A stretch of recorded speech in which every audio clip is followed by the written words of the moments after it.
Okay, guys, we are live. So for those listening at home, welcome to the Dungeon Musings YouTube channel. My name is Kevin Madison, and I will be your friendly game master today, because today we are playing a very special charity one-shot session of Paizo's Pathfinder 2nd Edition. And with me today are a bunch of irregular faces to play in the game, but in particular, the generous donor who has made this session possible. So, just to give background, this session is made possible by a very generous donation from Carl to the SOS Children's Villages International charity through our Heroes Save Villages campaign. Every January, I offer a number of charity sessions available throughout the year. For if people make a certain donation, then they are able to pick a game, pick people they want to play with, pick sometimes I get suggestions for what people want to play, which has been the case here. Carl asked that we play Pathfinder 2nd Edition, and Carl asked that we play all lizard men. So for today, first off, Carl, I want to once again, I know we've talked about this before, but a huge, huge thank you to you, to your generosity for making the donation to SOS Children's Villages International, and for making this session possible, and for picking such a fucking fun game for your session as well, too. Pathfinder 2 is, getting ready for this session reminded me how much I love this game and how much fun I have writing for it. So thank you so much for both your generosity and your opportunity, or the opportunity for me to get back to a game that I love a lot. So Carl has also given me a theme, but we're going to talk about the theme in the course of play rather than I'll try and, I don't know, George may have said it at once, that you show, don't tell. So I don't know. I thought I heard that somewhere. So today, what we have, let's do an introduction. So first off, of course, is our very generous donor, Carl. Carl, who are you playing today? Hello, I am Carl. I am playing Cinderscale, who is a champion, a Redeemer champion, who is a lizard folk, of course. Nice. So the one of the interesting changes with Pathfinder 2nd Edition. Oh God, I gotta fix the thumbnail. I thought I was using I was like, fuck, I'll just use the Pathfinder logo. Instead, I have where it's just the middle of it showing. So hopefully that will be intriguing enough for people to jump onto the stream. But one of the things that's interesting about Pathfinder 2nd Edition is they reworked the Paladin class to be, rather than having Paladins and Anti-Paladins and some other name for neutral Paladins, they're just called Champions, and then you sort of make them that way. And the neat thing is the Champions also, they don't have spells, so you can kind of, read their power as coming from anything you want. It can be from a god, it can be from a natural source or whatnot, and Cinderscale, your source is actually the Verdant Vale. And the Vale is where all of you live. Your tribe, which you simply know as the tribe, lives in the Vale. And your power comes from that. Next up, we have Arlen. Hi, I'm Arlen. I am playing Ghost Hunter, who's also a lizard man, who is a swashbuckler. And yes. So I have to do a whole thing keeping track of, I guess it's pretty easy to keep track of, just my stylish fighting, tripping people and dancing around them and all that sort of stuff. And that gives a special finisher that I can do and all that. So one of the neat things that they did with the Swashbuckler class comes from the Advanced Player Guide. This bad boy right here. And it is an adaptation of the Pathfinder 1st Edition one, but what they did away with was a lot of the bookkeeping. Because you used to have to keep track of your panache points, and you gain them and spend them and whatever else too, and it's neat that you just either have it or you don't now. But it does still seem like you've got some really interesting stuff you're going to be able to do. And one of the neat things with Ghost Hunter is he is actually the only one who is from a different subspecies of lizardmen as well too. He comes from the type of lizardman who has a shape-shifting, or not shape-shifting, but a chameleon-esque kind of what do you call it? Skin, which is why you got kind of a gecko man look to you more than Cinderscale. Also, I absolutely adore that illustration, and I will use it at every excuse. So there's that too. Last but certainly not least is George. Hey, I'm George. I'm also playing a lizard folk. He's a 3rd level Oracle of Bones named Blackbone. Nice. Who was cursed because of his touch with the world of death. So we see how it goes here. So one of the neat things with the Oracle is another one of the classes that's from the Advanced Player's Guide, and I wanted to see how that might play out. But one of the things that is interesting about the changes they made to the Oracle is the way that you used to pick your Oracle's curse was just from a generic list. So there was a list that you got that was a curse, and then you also had your mystery, or I think it was called that, or something like that, which is your link to whatever thematic thing that you get your power from. In this one, your curse is linked much more heavily to your mystery, which seems way cooler and way more thematic, and it makes it feel like there's like everyone, or the Oracles always kind of felt like a really versatile class that could really be a different, you know, they were so different from each other. This really leans into that, so that an Oracle of Battle will feel very, very different at the table than what an Oracle of, say, Bones would. Okay. Now, you may notice that you look a little different from Cinder Scale as well. Reason being partly because of your blessing, but also because you're actually, you were a cast-off. You were left to die outside of the Veil. And somehow you lived. Yeah. Yeah. And you have been welcomed back into the tribe. So Ghost Hunter, you are from elsewhere, and you are welcomed into the tribe for whatever, some heroic deed that you completed at some time in the past. So both of you guys now are working in concert with Cinderscale, and Cinderscale is the champion of the tribe. Cinderscale, you are, you and Ghost Hunter and Blackbone, you are the protectors. You are the ones who keep the tribe safe. And the tribe is really the only other sentient inhabitant in the Veil, outside of the Veil or the Deadlands. And the reason that the Veil exists is because of the what do you call it? The Genesis Stone. Genesis Stone is kept by the Elder Mother. The Elder Mother keeps this, and she is the vessel through which the power of the Genesis Stone keeps the Veil, and it is a symbiotic sort of relationship. The Veil persists and has power because of the... You're not really part of the... You haven't been drawn into this, the Order, but that's what your understanding is.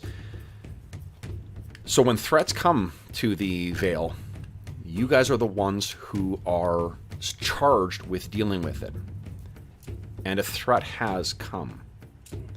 Now, this is not unusual because the Deadlands outside, they are full of those who are jealous of the riches of the Veil. And sometimes the balance of the Veil is disrupted. The Veil itself is walled off by massive mountains and cliffs so that you are safe living within. I mean, safe as you can be in this wild and sprawling jungle in which you live. I do have you guys on the right screen, don't I? No, I don't. This is where you guys should be. Fucking Bush League DM. Jeez. So this is a perspective on the Veil, guys. This is what you can expect from it. It is teeming with life. It is teeming with bounty. It is truly a home. The weather is balmy and hot. It is really a... it is a place seemingly ideally made for the tribe. But where our story picks up, guys, is not somewhere safe. It is you on a hunt. Now, where we find ourselves is with you tracking some terrible creature that has made its way into the northern part of the Veil. The southern exit is normally where things come in. The south is the easiest access to the Deadlands. That's in fact where you were cast off, Blackbone. And for years, you sort of lived on the outskirts, on the fringes of the Veil, rejected by the tribe for sins of your parents. And it's only by virtue of whatever happened in the past that brought you in. And if you guys want to fill in backstory for this stuff as we go nuts. There's absolutely no wrong, thing that to add in here. Cool. Now, oh, I need to get... I can see your hit points and everything. What I need from you guys is your... here's Cinder Scale, Ghost Hunter, and Blackbone. Can I get your AC, please, from each of you? Yep. Mine, I think, is 19. Yep. So check. Cinder scale is 21. 21. Okay. 20 for me. 20 for you. Okay, great. Don't need any saves. I think that's everything I need from you for now.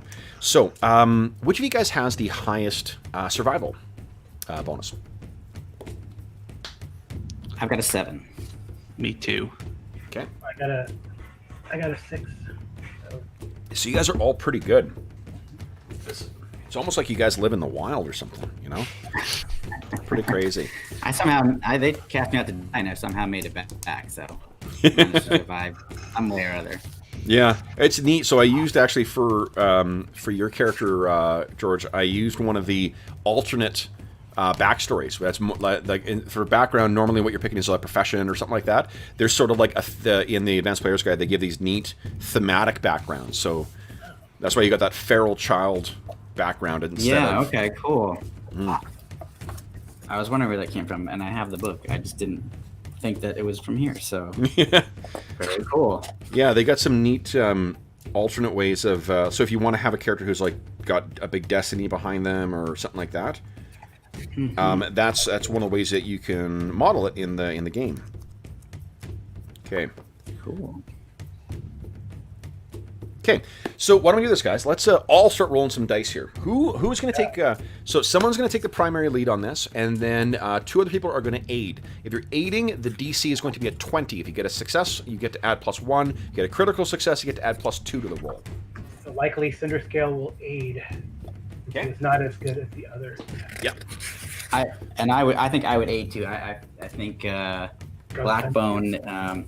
He's concentrating on other, supernatural Awesome. things. Okay, so you got +1 Ghost Hunter. I guess we're putting the hunter, putting your work for your name. Yeah. Blackbone doesn't contribute, but that's okay. So Ghost Hunter, give us a survival check with +1, please. So that's a 15. 15. Okay. Now, you want to talk about hero points now? Seems like this might be a good chance to hero point. So as a reminder, you can spend a hero point to re-roll, and then you'll be getting a new... Let's hero point it, because only rolling a 7 on the first Absolutely. roll. And because this is a charity session too, guys, we're going to be regenerating hero points a little faster than usual. So everyone's going to get a hero point back already. Oh. We're a half hour in, so you guys have 2. And on the green bar, that's where we're tracking your hero points. Great. Okay, so so 20. Ghost Hunter, tell me a little bit about what we're seeing as you are going along, and then whoever is going next can tell us what we see with their guy going through these winding, untamed jungle paths. I'm going south, I guess. Yeah, so Ghost Hunter is down low. He's got his bow out, but he's really kind of he's got his clawed hands every once in a while go to the ground and kind of pick up something or look closely at something, and he sniffs a little bit. Or did the lizards stick their tongues out to smell like snakes? I don't remember. Why I not? think some of them do, but who knows? You're an anthropomorphic lizard, so go nuts. He smells or tastes the air or whatever he does, and kind of moves his gecko eyes around or his chameleon eyes, and kind of takes in everything, and then takes a couple steps forward and says, "This way." Okay. Who is the next behind? So I think, I guess, are we traveling towards the bottom of the page here? I think that the trail is leading down in this. I'll put Ghost Hunter's about here, and whoever's behind him will either be where Blackbone is, or if Cinder Scale is going to be next up, then Cinder Scale will be. Yeah, Cinder Scale will be behind Ghost Hunter, and he remains, crouched or squatted as Ghost Hunter stops and looks at the trail. Okay. So and then Blackbone. What do we see as your? Yeah, I'm bringing up the rear, and I'm kind of moving through, and it's sort of an awkwardish way, almost like he's actually a feral child, but it's almost like he's an old man at the same time. Yeah. So he's always on that verge of undeath, and he actually kind of looks like all the time that his body is maybe decaying. He's very emaciated, but he's also trying to smell every direction, he's like, within all this life there is much death. Do not forget this. Okay. Then Ghost Hunter, one of the things we see you pick up and you look at study at this thing, it's a scale. Fresh. Still moist. And it's about like that big. Whoop. Now the trail that you have been following is of some massive serpent. Some terrible thing has slipped its way in past the northern border, which seems impossible, and now has been hunting on the tribes that live in those regions. So, your task is to find this thing and to kill this thing, but you've never experienced a snake or a serpent this size before. Now, have you guys... Well, one thing I did not translate over from the PDFs I sent you to your character sheets necessarily is your healing potions. I think I remembered to do it on one or two of them, but I think I forgot. So I think you guys do all have at least a couple minor healing potions, which give 1d8. And then some have lesser healing potions, which give 2d8 plus something. 2d8 plus 4, I think, maybe. But in any event, if double check with your the PDF character sheet just to make sure I haven't forgotten. But anyway, so Ghost Hunter, this is very, very close. Would you kindly give me a perception check, please? Okay. Oh, amazing. So you can see just to the south, see where that tree is? Something is moving within there.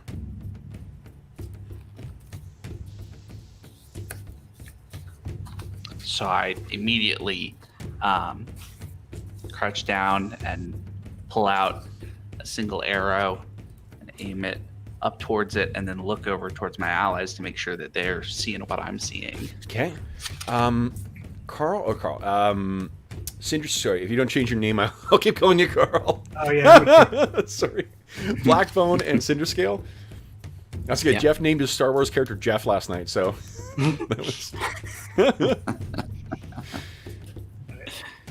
Okay. So, Cinderscale and Blackbone, would you each kindly give me a perception check? Okay.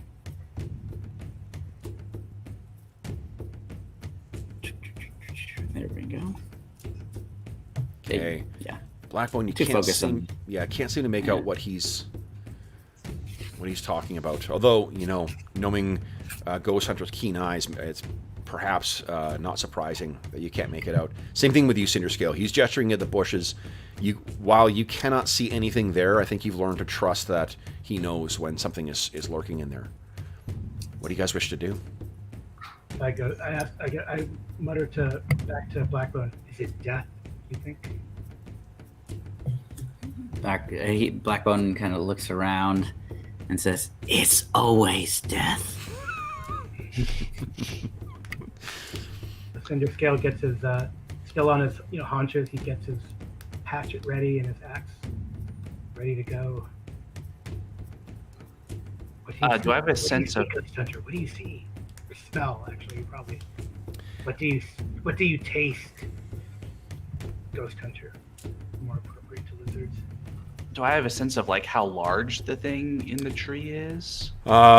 It's got to be at least 200 or 300 pounds, and it's got to be at least 15 feet long. Okay, so not like just another lizard person hanging out. No. This is the track. Like you get the sense this is the track that you've been following. All right, then I think I'm gonna whisper to the guys, "Prepare yourselves," and then take a shot.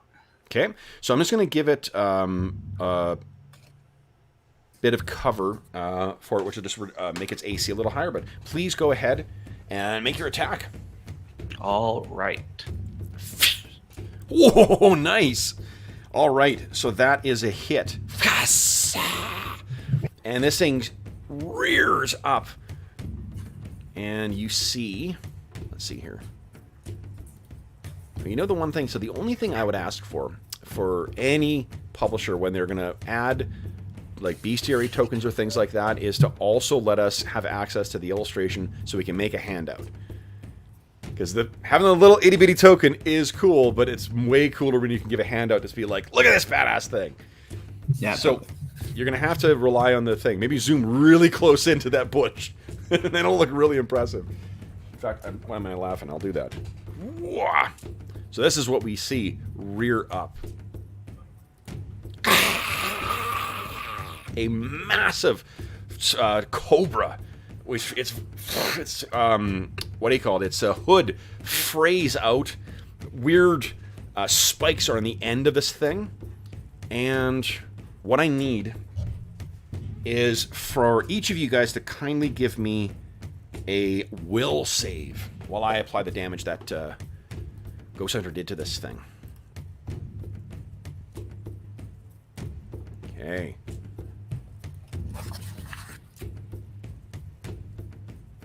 Let's see. Yep. That work? Yes! Love it.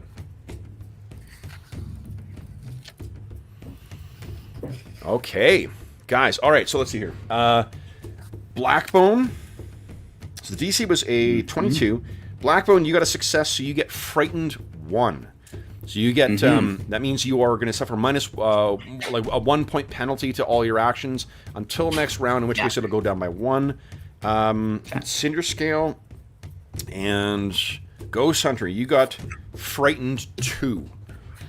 So just seeing this thing and its flared hood terrifies you.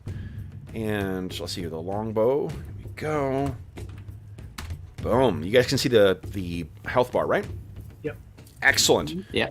Guys, go ahead and click on your token. I think we're all rolling perception for our initiative right now. Yes. Yeah. So go ahead and then click your initiative tracker should actually be already set to that. But let's see here. Whoa. Okay. Ooh. Nice. Nat 20 from Blackbone. Holy smokes. Yeah. Cracking out the Nat 20s already. 15. Okay. That's okay. You're just very eager to fight. I understand, Carl. I've been itching for this all day, too. All right, so here we go. First up, we have Blackbone. Now, remember, in Pathfinder 2, you get 3 actions. So you have 3 actions, and you can spend them however you like. What would you like to do? Okay, first action is going to be a cool kind of trait that I have, which is the ability to use Demoralize without it requiring it to understand my language. Okay. Which is called Intimidating Glare. Nice. So even though I can't understand what I'm saying, I'm still going to say, even though you're shed your skin and gain life again, you will die. Nice. Glare at the thing. So I can't make an Intimidate. Yeah, let me see here. Are you the one who can speak to reptiles? Or is it no, Ghost Hunter? I don't think so. Reptiles. Ghost Hunter can. Okay, great. Incredible. 10, 20, 30. So you need to be just a scooch closer there, Blackbone. Oh, yeah. Okay. So one of my so will DC, so to move up. This is going to be a 19 as the target number. So go ahead and give us... Intimidate. Here we go. That's going to be awesome. So they're frightened and you rush forward and make him frightened. That's awesome. Terrific. So he's frightened now too. This giant little snake kind of, while Cinder Scale and Ghost Hunter pause for a second, you race forward and this thing kind of seeing you not phased whatsoever. So we got one, so one action was to move, one action was for this. What are you doing in your third? For my third, I'm basically just taking out like some bones that I carry in a pouch, and along with like some pieces of hair that are tied together. Yep. To get ready to cast my spells. Awesome. All right, Ghost Hunter, you're up. What are you doing? All right, I think I'm gonna start by just taking a shot at it. Okay.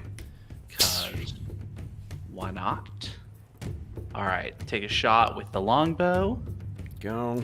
Ooh, that's not so good. No, it sinks into its hide, and you realize now how lucky that first shot was. Because this thing's its scales are moving along like scaled armor. So that was one action. You got 2 more. What are you doing? All right. I'm gonna take. Is one action to stow an item? Yes, right? the stolen item is one action. To drop it is free. Drop it is free. All right, then I'm gonna take a second shot with my longbow. Okay, so this will be -5. Oh, yeah, actually, it'll track anyway. That one's a hit. Nice. A little bit Oh, more. no. I'm sorry. It's 22. So close. Yeah, Oh, go ahead. so close. Yep. All right, and then I'm gonna drop the longbow and draw my short sword. Awesome. Okay. Then this thing's turn. All right, now. Man, I need to have more snakes in my game. That's fun to do. So this thing. Oh, you know what? You also did you? I haven't included frightened on any of that. Oh, okay. Yeah. Okay. So you're frightened. You were frightened 2, right? Yes. Okay. So now you're down to frightened 1. Yep. This thing surges forward, I guess, towards you, Ghost Hunter, because you're the only one who's heard it so far. It is frightened 1, so it is going to suffer a penalty. And I got to reach. So this giant head snaps down at you. And I got 30. So that is a hit and just enough to crit. Eesh. Okay, so this thing snaps down into you. Oh, a reaction. Wait. Oh. Oh, so that's a good point. I have a reaction agile dodge that'll raise my AC by 2, so it won't be a crit. Yes, amazing. Wow, you duck out of the way. Dodge at most of it, or the worst of it, I guess. Yeah. Really terrible, Yeah, it's not nice being both something like that. bit by this thing, but I'm gonna use my glimpse of redemption as a reaction. Is that correct? awesome. An enemy damages your ally within 15 feet. Okay. And Here, click on it. Click on the power. Let's just see what it does in. do you have it on here? Yep. Under Everything's feet. added in for your characters. Under feats, right? It's under feats, yes. Class abilities and class feats. Nice, thank you. Okay, an enemy damages your ally. Both are within 15 feet of you, which they are. The ally, so either is unharmed by the triggering damage, or you gain the ally gains resistance against the triggering damage equal to 2 plus your level. That's what's going to happen. Okay. Oh, you have a choice, and the creature is enfeebled. Yeah, and enfeebled 2. Let's see here. Enfeebled, status penalty to strength-based rolls and DCs and everything else. So I think it is going to take that because it's quite pissed about getting hurt. So it is enfeebled 2, and then you take.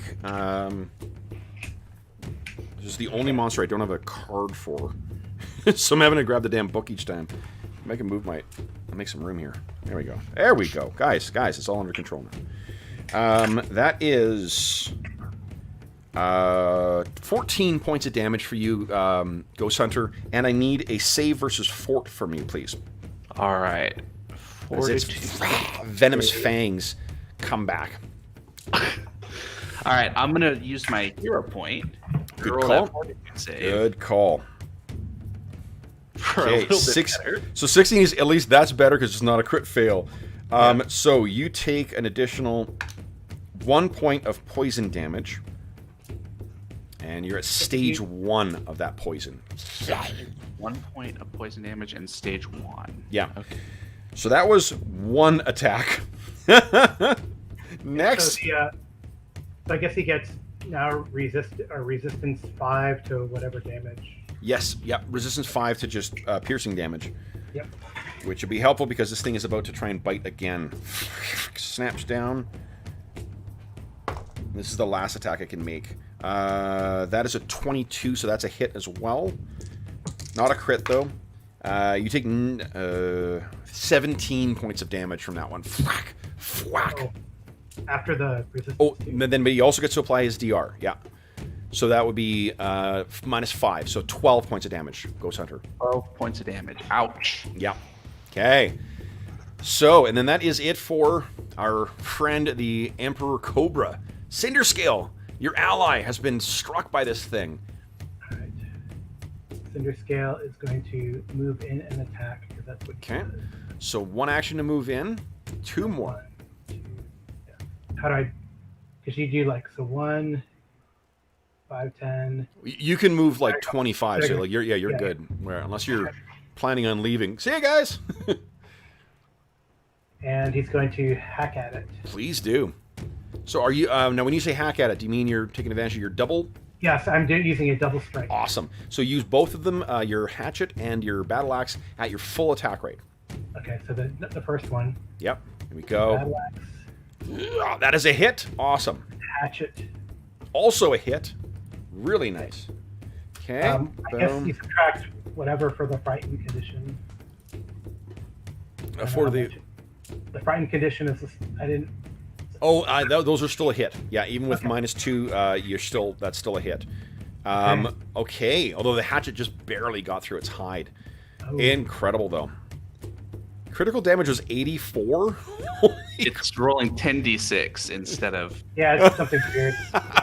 That's hilarious. I don't think. It's a really generous game. Okay, so then let's see here. So that is your action. So whack whack, this thing gets him. Then we are back to Blackbone. What are you doing?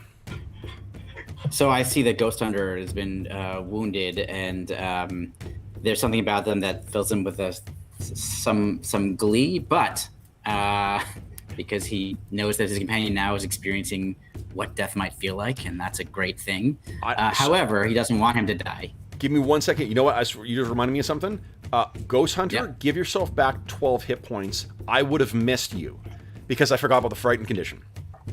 Oh, great. Yeah, because of the frightened thing, it would have been. I was only off by 1, so yeah, it missed. Okay, Nice. sorry. Go ahead, George. Okay, yeah. So I don't want him. It's good that he's tasted death, but I want to help him out. So I'm right next to him, so I'm going to use heal. But it's such an interesting spell because how many actions is determines lots of different things. But one of them is that if I only use one action, it has a range of touch. Yes. And since I'm right next to him, I'm just going to reach out and Here's another my hand on his complicating thing. shoulder. Heal is Yeah. one of your spells you can cast at whatever level you can cast. So you can cast at first level, or you can up it to second level.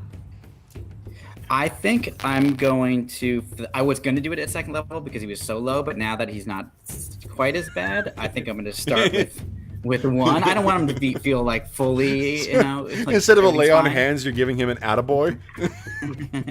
Basically, because I want to try to make it. So, well, let me ask this question. I can't remember in Pathfinder 2 because it's been a while since we played. Can I cast 2 spells in a round if I have enough actions? Yep. Only Yeah, okay, fifth edition yeah, so- require. Fifth edition puts a restriction on how many you can cast. I confused the two Yeah. before. Okay. Cool. Yeah. Okay. Great. So this is So he's going to use one action. So just to give him. Oh, you know what? I'll click it so you can see what it says. There it is. So he's going to get back 1d8. Okay, so go ahead and roll 1d8. I should have changed that to on, work for 8. you. That's right. So and then because he wants to cause some damage to this thing, Yep. with his other hand he points like over Ghost Hunter's shoulder and says, "I curse you to die." He's gonna miss though. That is not a hit. However, Yep. he's feeling like he really wants to hurt this thing. Hero point. Nice. Excellent. So Here we go. Here we go. That is a big hit. Yeah. So 4 points of damage. Then what else does it do? So it's lawful. I'm doing it as lawful because I think death is, aligned with law. Okay. The law of death. So he takes 1d4, which is rolled up there, plus spellcasting modifier lawful damage. Oh, because it was 24. Got it. Okay, so yeah, you. Yeah. Scout. What does it look like? What does your divine lance look like?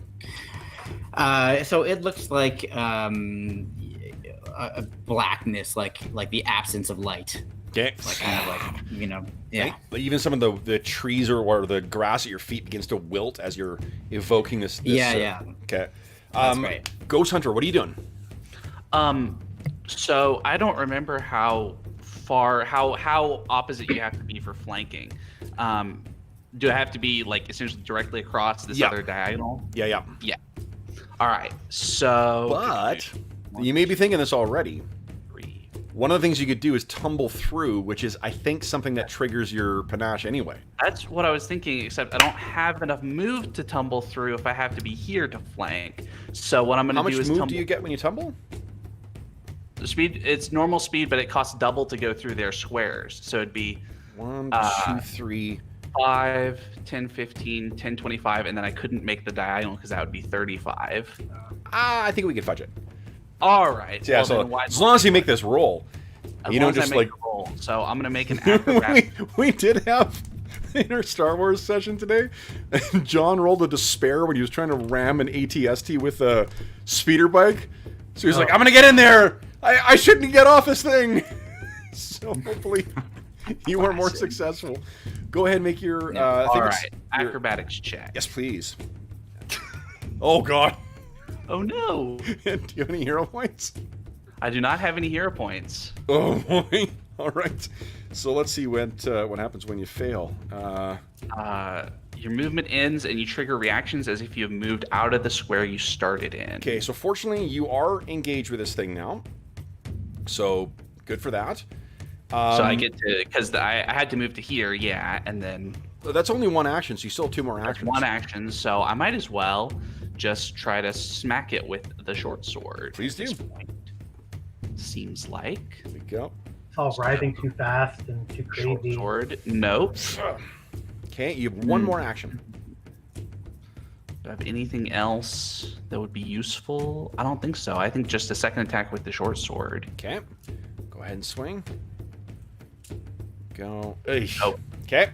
All right. Then it is the Cobra. So this thing is going to. Let's see. I think it just got hacked by that big scary lizard guy. So it's going to try and bite you. Snaps down. Oh, hold on. Oh, I need a fortitude save from you too, Arlen, at the end of your save. Okay. Another fortitude save. Yeah, and then you're no longer frightened also. Fortitude 26, holy shit. That is, yeah, so the poison will no longer be troubling you. Oh, good. Yeah, okay. Then, speaking of poison, this head snaps down. I get a 31 against you there, Cinder Scale. 31, I think, is a crit. Yeah, I think so. Just on the nose. Oh, you know what? No, I was only frightened 1, so that is... Oh, but it's enfeebled, so it does miss. Oh, Yep, enfeebled, so- yeah. Well, it doesn't miss, but it's not a crit. Oh, that's right. It doesn't miss. That's right. That's almost like a gift now. Oh, thank God I'm only taking 16 points of damage. Totally. Okay, so that is a total of 15 damage. And then I need a fortitude save from you, please. And if you want to trigger your... I'm gonna use my +2. Yep, so that's a reaction. So your reaction for the round has been used. Right. Okay. Here we go. Come I'll on. add +2 to this. 17. Nope. Ugh. Okay, so Like 17. the hero point. It's not a what do you call it? Crit failure. But you take another 5 points of poison in addition to. I wanted to use a hero point. Oh yeah, but then please go ahead. Reroll. Yep.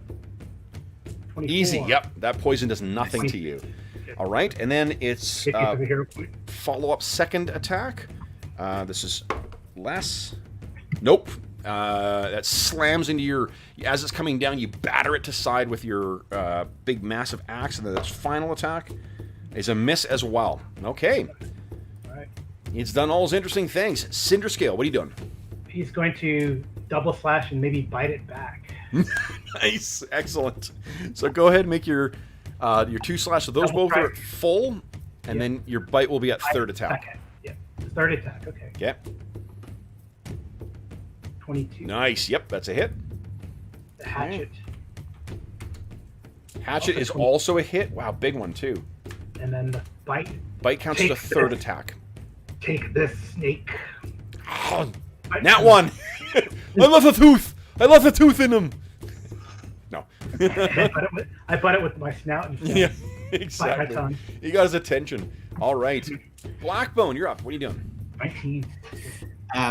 So I'm going to start up by pulling up my, all of my like chain of bones and weird dead things, and say, "Death is coming for you." So first is a demoralize, Okay.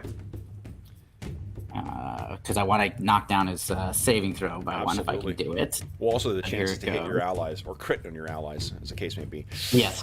That is. Yeah. Do you have any bonuses or any modifiers? No, I do not. So close, but it's not quite good enough. Yeah. Okay. It's not worth, I think, spending my hero point for that. So that was one action. Okay, we got two more. My second action is going to be what you see is it's a one action spell. It's a focus spell called Soul Siphon, and you see from my outstretched hand a kind of a translucent blackish version of my own hand, but looking like a claw, flies out and goes into its chest to rip out its soul. Nice. Here we go. So right. it's Oh, so yeah, it's got to make a 14, save. 18. Right. So this was an auto hit. I just have to make a save versus. Okay, so he does have a mighty save. Yeah, 28 versus it. So I got a crit. Crit success. Yeah. Creature's unaffected. This thing is teeming with life, seemingly. So Yeah, apparently. So and then I just take my final action to move up the cinder scale because I want to try to, be there to do some healing on the next turn. absolutely. Okay. Ghost Hunter, you were up next. What are you doing? All right, this time I'm going to succeed at dancing through his spaces. Absolutely. Here it comes. plank. Here it comes. Nice. Now, what is the target number? Do you remember? Target number is his reflex DC. Reflex DC. It's so Not enough? close. It's so close. Right. So you don't fail or anything. It's just not quite good enough on this thing. Not quite good enough. Okay, well then. I'm feeling like I ought to get my panache somehow, so I think I can get it from grappling or shoving or tripping. Can I trip a snake? You can trip a snake. This thing is larger than you, so it's going to be challenging to do that. Yeah. If you can think of one of the thing with the thing I thought was interesting about playing this is if you can come up with some other neat cockamamie kind of way of pulling off some acrobatic thing, I'll give it to you. Because the trouble is that with the way the math works in the game, it's going to be really hard for you to pull off some of those panache moves against a creature that's more powerful than you, right? Like against like a boss fight like this thing. So if you try to do something wacky and different, like say, I don't know, climb up a tree and then leap down onto it, that seems pretty panache to me. Yep. Yeah, I mean, unfortunately, your rolling's less than 10s on these. Oh yeah, that's right. Yeah, not rolling super well. All right, well then I still have two actions, You right? do. And I don't think this thing is martial enough to have attacks of opportunity, so I can just move around him. Absolutely. If it, So so one, being the two. savvy Pathfinder 2 player that you are, you know that if it had reactions that were triggered, it would have happened when you fell last On time. the first attempt, yeah. Yeah. Or like when I close the cinder scale closed with it. Yep. Nice. All Okay, right, so that's now I'm in my flanking position at least, and Mm-hmm. I can make one attack with my short sword. okay. I think in fairness to your character too, like the way this thing's writhing around and snapping at you guys and whatnot, like picture a cobra moving as fast and agile as it is, just 16 feet long. Yeah. So that's hard to get your handle on. That is definitely a hit. Nice. So 5K. All right. Then speaking of the cobra, it is once again going to try. Actually, you know what? It's When does my reaction reset on your turn. on my? Start of your turn is when things like reactions and whatnot recharge. Okay, so it's Okay. already. All right. Yeah, so you can't use your what do you call it, your paladin ability just yet. Okay. All right, but first thing, it's going to focus its attack on you, still their cinder scale, because you're still the one that's hurting it the worst. That is a 31 again. Okay. No, it's a 30 technically, so it actually doesn't crit on you. Okay. So damage is, let's see here, 20. Ouch. Yeah. Then it will. Oh, and then I need a fort save from you, please. Yep. And guys, I can't help but see the time. Everybody gets a hero point. All right. 23 on the fort save. Nice. Yep. So you succeed. Once again, this poison is the veil itself seems to be burning its poison from you. No venom. Second bite misses. Third bite misses as well too. So you've got it. It's only that first one that really seems to be causing you problems. Cinder Scale, your turn. What are you doing? I gotta see how lay on hands is that and one action or two. Lay on hands? I can't remember. Oh, and I left my focus cards in the other room. One willing. It doesn't say. It says focus. The focus action. Does it say one action on it? No, it just says. Let's see here. Cinder Scale. It says one somatic. Is that right? One. Let me see here. Under your spells, do you have it listed under focus spells? Nope. Give me 1 second here.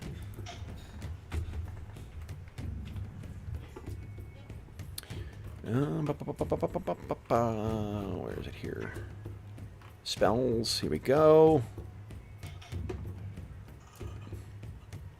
Boom. What's it say? One action. Great. Nice. Okay. Is it heightened for me? It's heightened to, what does it say here? Second level. It says. Yeah, any focus spells are automatically heightened. So you are level 3, which means you should be able to be. Yep. I'm gonna give myself 12 points. Nice. Excellent. So that's one action to do that. Yep. And then hack at it. Okay. What do we see as your lay on hands activates? I guess. Let's see. So I kind of maybe I don't know if I like actually touch myself or anything.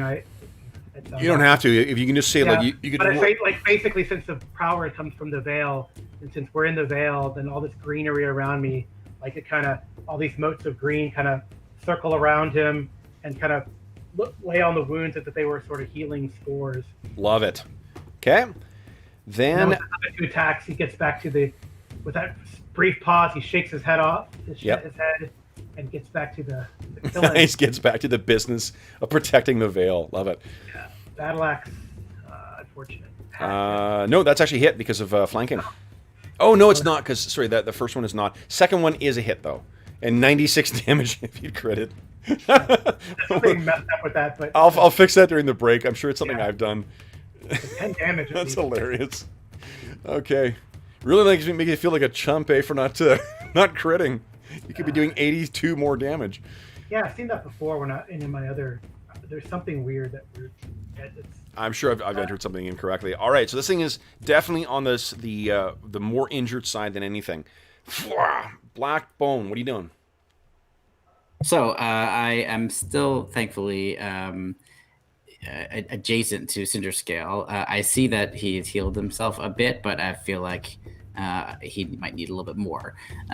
So I'm going to start out. I think I'll start with trying to of healing. I'll just do one because I want to. Yep. He wants to attack, so he's going to spend one action. There it is. So it's just going to be 1d8. I'm more focused on killing this thing. Oh, and by the way, after what I did last turn of trying to suck some of the soul out of this creature, yep. The bones started protruding through my skin, and there's a stench of decay and rot emanating from me. Nice. And then just mechanically, non-magical effects that would restore hit points only grant half as many as normal because of my curse. So you smell me right behind you. Yeah. Maybe I flinch and move at the last second, and you only tap me a bit. Yeah, exactly. And then I just point my hand, skeletal kind of hand at the creature again, and a black lance of energy comes flying out. But hey, we got another hero point. So and I'm really dedicated to trying to destroy this guy. So Here we go again. That is a big hit. There we go. Nice. Okay, so 5 points of damage. Excellent. Whipping around. Ghost Hunter, you're up. What are you doing? All right. He's in a perfect position for you, Ghost Hunter. He's in a perfect position for you, Ghost Hunter. Says Cinder Scales. He's kind of moving around, trying to get its attention. What is your athletics bonus, Ghost Hunter? Athletics bonus is plus 10. So athletics is to shove and whatnot. Yeah. Or shove or trip or any of those things. That's all just that. The target number to do that would be a 25 against this thing. So you can weigh that against your... And it counts as an attack, right? It does, yeah. Yeah, because an unarmed attack. All right, well then I think I'm not going to get too fancy with it. I'm just gonna we're gonna Cinder Scale's got this if I can contribute a little bit with like, you know, one hit. Oh god. Okay, so let's hero point that because I got a +9, okay. So 3s is just oh fuck. Gotta be kidding me. Roll 20, home for heroes. So that was only your first attack though, so you still have 2 more if you want. I'm gonna do one more attack on him with the short sword. Nope. Get nothing. And then I'm gonna try because I can speak language since he's a reptile. Mm-hmm. So I'm gonna say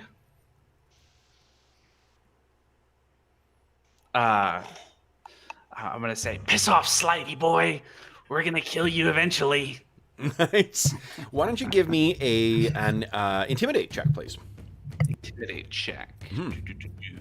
Let's give you some mechanical. Ooh, I'm not good at intimidation. Yeah, that's okay. You know, you're a little gecko man, so it's not surprised, but okay. All right. So then it is the Cobra's turn. So I think he's going to spread the love around once again. So he turns to Ghost Hunter. He did not like what you said. He clearly understood it. Here it comes. I actually missed. I rolled a 19 in total. So it attacks you. Nice. What do we see, Ghost Hunter, as that massive bite misses? This seems like a perfect opportunity to trigger my riposte if he missed. Nice. So he kind of strikes down towards me, and Ghost Hunter just sort of dances backwards and then comes in, lunges forward, tries to get I'm gonna make sure that's how my riposte works first. No problem. Opportune riposte. Take advantage of an opening, make a melee strike. Fumbled attack, not a failed attack. Oh, okay, so I did not fumble that attack. I did not fumble, so I can't actually hit him. That's good to know, though. So I'll make sure I tell you when I fumble an attack then. Okay. Okay. In which case, Ghost Hunter does not complete the lunge, but just dances backwards out of the way. Awesome.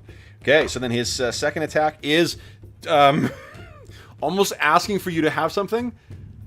I just fumbled my second attack on you, so go ahead. All right. So now, Ghost Hunter dancing again is able to swing in and try to make a strike with his short sword. Here we go. Yes, that's a hit. That's a hit. Okay. Excellent. This thing, it's one of its eyes is damaged, and it rears back. Then on its final attack, I don't think it likes you in the least, Ghost Hunter. So this is only a +5. Misses again, not a fumble, but misses. Okay. So Cinder Scale, what are you doing? I can't believe I rolled a 4 and a 1. Wow. Oh, God. Cinder Scale's going to rinse and repeat and say, Great job, Ghost Hunter. Get its attention. Now it dies. 21. 21 is a miss. Yeah. What did I roll here? That axe is nice. I rolled a 10. There's a chance that I will roll better than that, 50-50. I will use one of my... Yeah. Hero points? Hero points. Love it. Here we go. Oh, did you did you think to activate your paladin ability for your weapon? Oh shoot. I forgot about that. That's okay. You were tactically saving it because you knew this wasn't the last fight. Okay. Because you need a focus for it, right? Or no? Yeah. I can't remember. Here, let's take a look quickly. So your challenge, I keep saying paladin, it's a champion. Because the champion, instead of having the bonus shield thing, you got the weapon thing. And I don't know if it just gave you a +1 to your weapon, or if it gives you... let's see here. Divine ally. So blade ally. Oh, here. So you can give your weapon either disrupting, ghost touch, returning, or shifting. What's disrupting? Disrupting is. Well, it's in the magic weapons section. Let's see here. What does it do? The disrupting rune, is that what it? Yeah, so it'll be equal to the disrupting rune. Yeah, you have the compendium, so we can look them. Oh yeah, the compendium's in this. You could look it up faster. Let's see who wins. Probably not me. Nothing came up. Yep, I won. Disrupting pulses with positive energy, dealing 1d6 positive damage to undead. Yeah. Right, so probably not real worth using in this case. Could be returning on your hatchet if you want. Yeah. Because you can change it, then you can throw your... I mean, I gave you like 3 hatchets anyway, but... Yeah. All right, well, I rolled this second time and I missed. Oh, God. Okay, so in hatchet, let's see if this hatchet... There you go. Incredible. 108 damage. What? Because it's rolling 10d6 and then multiplying by 2 instead of 1d6 and then multiplying by Oh, so 2. the extra 0. Okay. So hack it. Is it still alive? It is barely still alive. If only you critted, you would have killed it like 6 times over. Yeah. I will attempt to bite it with my last attack. Nice. Here we go. Come on. At 20. No. No! Oh, God. Now All I right. make it too. Blackbone, it's down to you. Can you No, take... it wasn't it. Yeah, it was it. Okay. So Blackbone peers around Cinderscale, who's this massive lizard folk, and he's sort of like hunched over and looking more frail than ever, and says, "I feel your life fleeing from you," and I'm gonna try to demoralize him. Nice. Okay. So here we go with my intimidation. No, I can't. He actually goes into a coughing fit halfway through that. Yeah. He Never grabs his mind knees.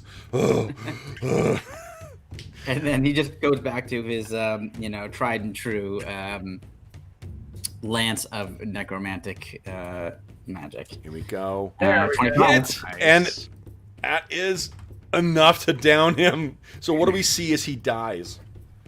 I think it kind of like it hits him, and there's like a delay reaction where he realizes he's about to die. Yep. And Blackbone just smiles, and then goes like this, and then the beast just suddenly drops to the ground lifeless. Yeah. And then he goes, "Hi, sweetie." And just for fun, as a reaction to that, Yep. I'm going to. Oh, like wait. When you spend I have 2 focus points, so I can't use 2. No, wait, can I use 2 within 10 before I do a 10-minute rest? Yeah. Oh, yeah. You can. You can use as many focus points as you want. It's just when you're out, you can, when you recover, when you use refocus, you can't do that again until you do something that spends focus. So you can only regain 1 at a time. That's right. Until you take a nap. Got it. Until you get a nap and a sandwich.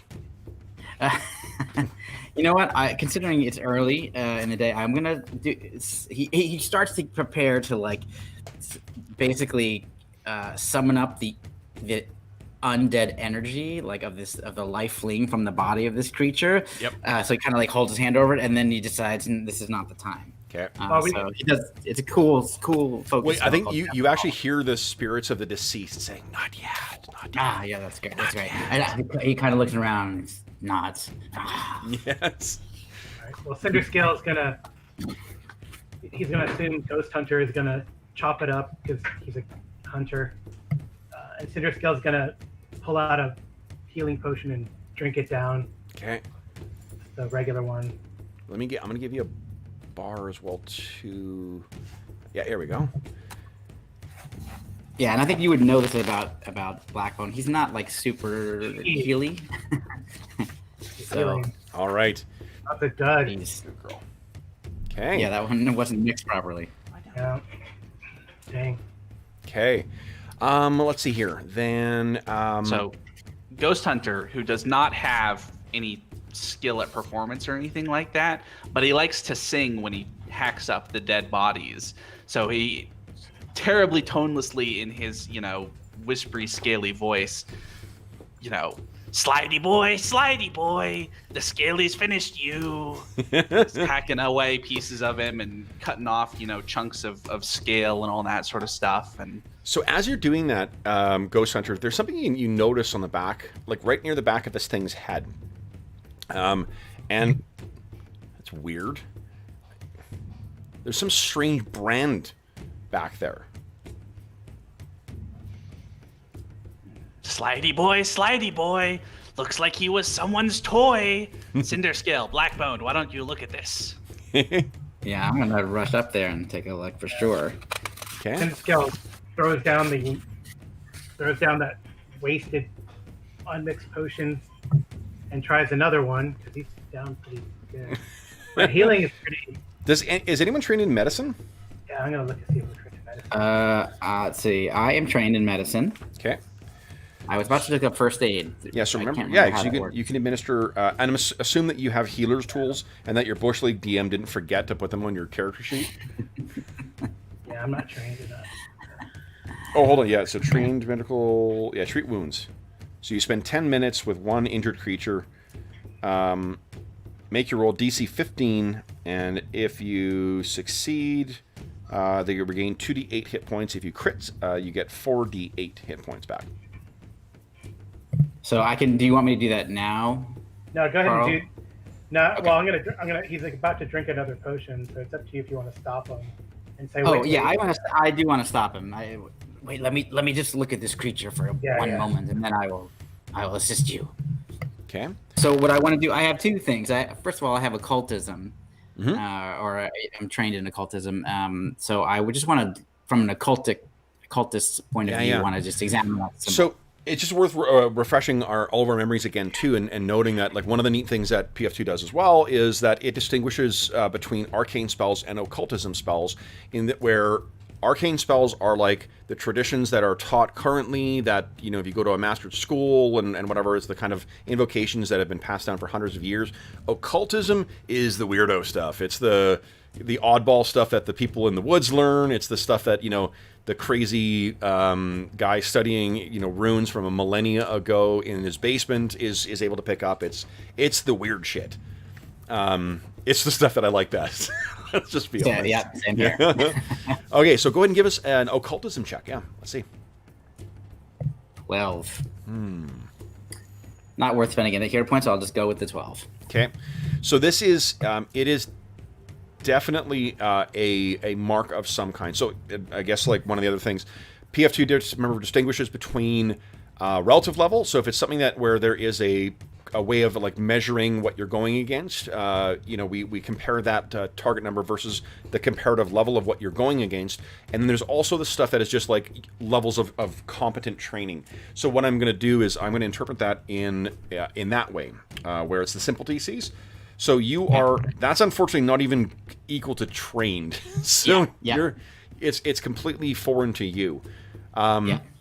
That makes sense. I think my follow-up to it, when I see it and I have no idea what it is, I'm going to cast Detect Magic.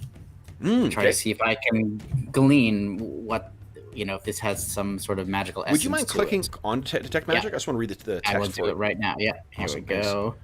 There it goes. Okay, so 2 action, presence of pulse.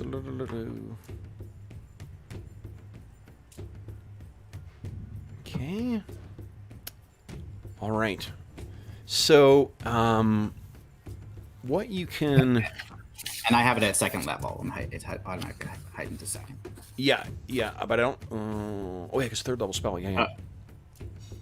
Okay, so you look at this. There is some kind of enchantment, like a residual... This thing's dead now, so like the enchantment was shattered. But I think there's a residual... aura of some kind of enchantment on this. Okay, so it is certainly not. Does anyone have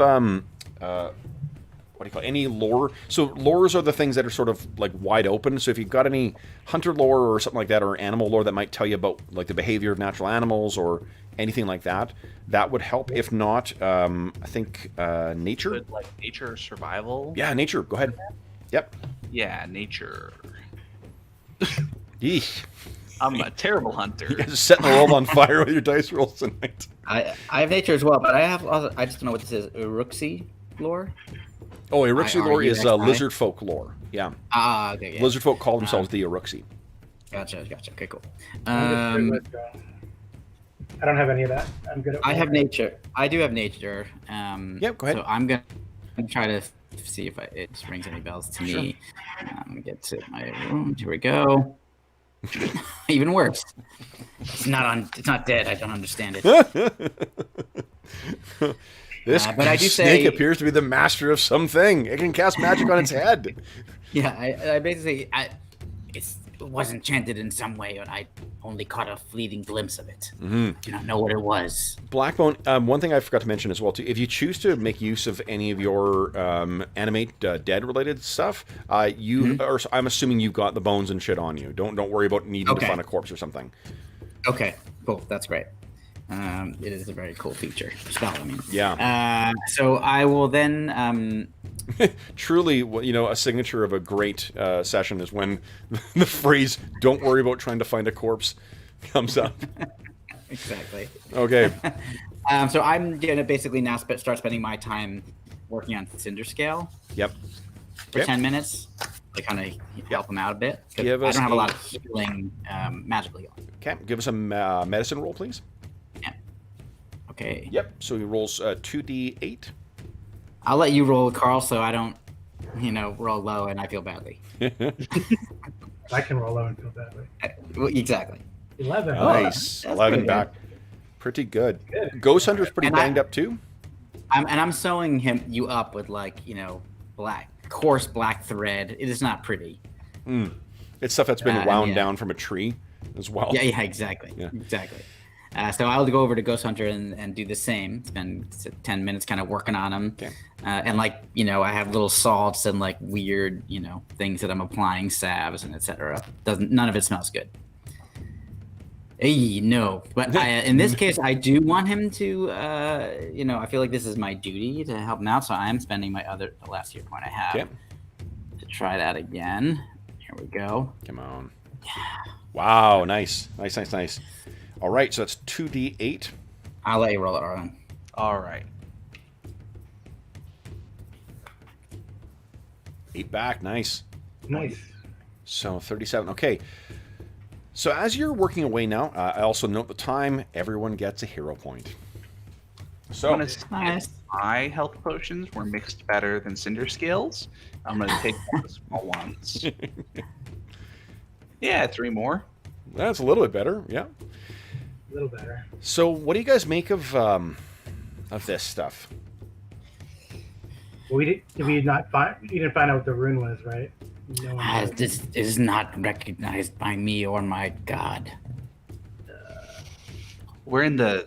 You said that the south is kind of the easy access, but we're in the northern part of the Vale right now. Yeah. Do we know if this thing like when did we start? Where did we start tracking it? Did we just hear about it in this area? Yeah, last 2 days, this thing, it ravaged 2 small villages. It may have been controlled. I don't know what that enchantment was. Anyone who's got Can I recognize it? anyone who's got who's trained in or better in nature, go ahead and give me a roll as well too. Another roll? Yes, please. Yep. All There may be some new info you might be able. This is a different thing. Oh, look at that. So you guys now that you've got this, it's making you think a second time. There were specifically survivors in both cases. People who saw this thing and then got off. And it wasn't a matter of that it retreated or something like that. There was 2 survivors, or sorry, there was at least 1 survivor from each. And does that strike you as weird that they could have traveled? Because the Vale itself is quite long, so it would have been a day's travel to get all the way down to where the Elder Mother and the central the central community with the Genesis Stone is live. strange. Blackbone, would you please give me a will save? Yeah. Here we go. 22. Awesome. So what I'd like you to describe for us is what we see happen as Blackbone begins to hear scores of screaming, dying Iruxi go through his ears.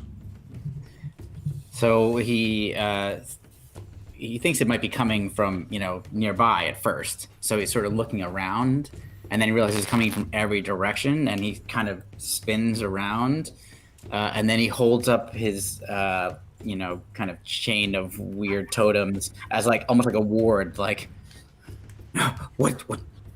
They're dying. They're all dying. Why have they come? Why have you come for them? Why have you come for them? So you guys have probably seen something like this from Blackbone before. How do you guys react? Talking to the dead again, Blackbone. They're all dying. All of them. All of the Iruxi are dying. So that mark has no religious significance, does it? Anyone got religion? Anyone trained in religion? I'm asking because he's trained in religion. I am trained in religion, actually. Here's a roll. 21. Yeah, so it is not. Okay. Although if you ask Cinderscale with that roll, it absolutely is. Right, exactly. Some accursed god out of the veil.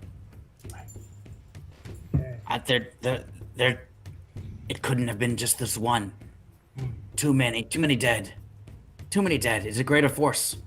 So, Ghost Hunter, do you think we should find out where they come from? Cinderscale, would you make a... let's think here. I think it's a religion check for me, please.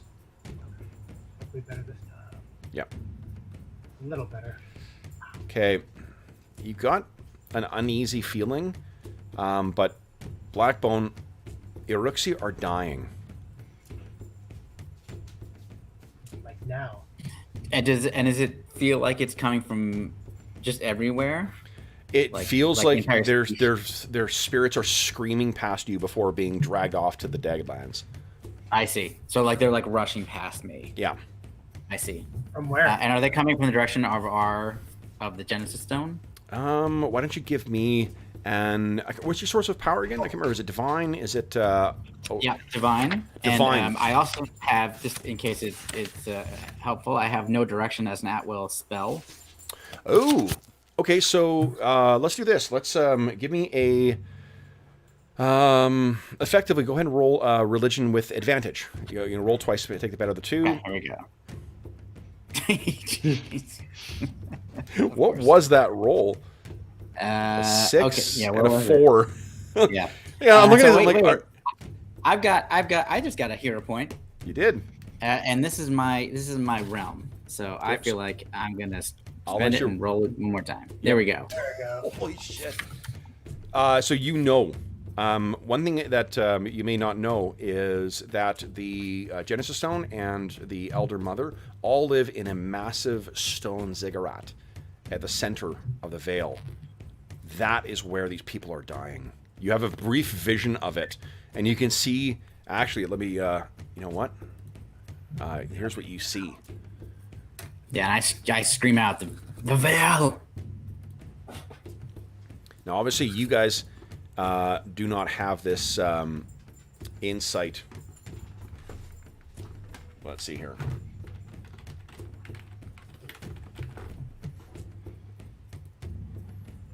And you see through one of the acolyte's eyes, one of the ones who serves the Elder Mother, and this. A figure seemingly all of black scorched iron raises up some massive implement, smashes down, and you are yeah, smashed back into your body. A demon of metal. A demon of metal. I saw it. It's destroying our people. What do you guys We wish must to get do? back. Yeah, so we thinking this was just a routine monster hunt. Now we're like, the heart races, and we need to get back. your heart, not only is your heart racing, you can also feel butterflies in your stomach, Cinder Scale. And you can see overhead something that generally does not happen in the Vale. The clouds begin to gather, and a dark and cold rain begins to fall. So, by the time you guys get back to the, I guess we'll call it like Genesis Heart, the central community, you can see tendrils of smoke coming up, black acrid smoke of burning huts, burning communities. What you come across is a massacre. Something has been here, something has slaughtered your people. But Elder Mother, does she yet live? What do you guys do? You know to find her in the bowels of the temple. Yeah, we go inside the temple and look. Very desperate. I'm sure we had family. Yeah. Dead or gone. Are they gone? Are people gone, or are people just like dead? Dead. You can. Their corpses have been left here. And how, can we tell how they died? Violence, obscene, and vicious magic. In some cases, there are bodies that are scorched by some kind of heat. Bodies twisted by some kind of necrotic power. A metal demon did this. They're massive footprints. Like you can see, as it's obvious, these are some kind of Outlander footprints that are here too. Boots. Who wears boots? So, Jungle. as you guys make your way down in now, Cinder Scale, you are the champion of the tribe. You know that was the way to the Elder Mother's chambers. She's so called because while each of you have your own mother, Elder Mother is the mother to all. She also is eternal. She does not die. At least that's what you guys have been told. So you go down, and as you're getting close to the heart of her chamber, which is usually lit with beautiful scented torches and such, there is bits of those torches scattered to the floor, and it's one of you guys has dark vision. I can't remember who it is. I do. I have low light vision. Oh, okay, great. Yeah. So you can see the details and of the floor, and there are definitely booted footprints down here. And you get to her chamber, Cinder Scale, where you expect to find her, and she is not there. Anyone who's got training in survival, go ahead and give me a roll. I think all of you guys have that. So. Yeah. And George, says, "Happy birthday." Oh, thanks, Mom. Yes. Appreciate that. Ghost Hunter gets in the 20s, so that's the other. Ghost Hunter, you're the first one once again. That you're low down there, and Cinder Scale's about to kind of call out for the missing Elder Mother, and you can see she's dragged herself off in a direction. So Ghost Hunter, he's got this kind of he's kind of chameleon-like, so he's sort of almost with rage. There's a sort of flare of kind of more reddish coloring along his head and kind of striping down his back, and hopefully that's enough to get people's attention as he starts to stride towards the direction that the Elder Mother went. Yeah. So you can once again notice out of the corner, in spite of your anger, Cinder Scale, you can see the motion of Ghost Hunter down on the ground again. His eye, his tongue licking out, and he's making his way along, and then you notice it as well too. And it's strange because there's something odd about the way she's dragging herself, bigger than what you would expect. And where this leads is a place you are all familiar with. No doubt the most, the holiest of places within the entire community. It is the Chamber of the Genesis Stone. And it's kept in an ark. And as you guys get in, there's a couple things that you notice. For one, the Braves or the warriors who would protect this, all dead and left to rot where they fell. The ark that contained the Genesis Stone is shattered. There's no sign of the Genesis Stone here. Honey, come here, get out. And of course, like the most fun place to play and chase your tail is where all the cords are. Good girl. That's what I do. Yeah, totally. Who among us have not been there? That's right. The most troubling thing, though, is that you see that there is a horribly disfigured and obscenely obese form that you only, when it turns its head towards you, realize this is Elder Mother. It looks, if you could picture a lizard folk or an Eruxi that is just swollen as if bursting with tumors. Her face is sort of swollen over by some big thing that's over one eye. The stomach seems also swollen to the wrong side, like it doesn't seem like it's swelling in the right direction either. She looks over and weakly says, "Cinder Scale." So I run over there. I guess we've had. Well, I can't really. I try to heal, but probably not really working because I don't know what's going on. It's very odd. And I say, "Elder Mother, what? We know what happened. Who did this?" Outlanders. Heralds of Death. They have taken the stone. They bring it to the Great Water. If the stone leaves, the tribe dies. And she... To try to prop her up as best I can. When you go in, she sort of roughly grabs your face, and you briefly have this vision of a small battalion, like a small detachment of these things, marching along through the jungle in an iron box that you know contains the Genesis Stone. It flashes down to them on a riverside, and they're making their way in and loading it up onto some kind of massive boat. Some of your tribes and not tribes, but some of the villages here, they live along the waterways and they will travel. But this is the largest boat you've ever seen. You could not picture such a thing. Maybe it must come from heaven or something.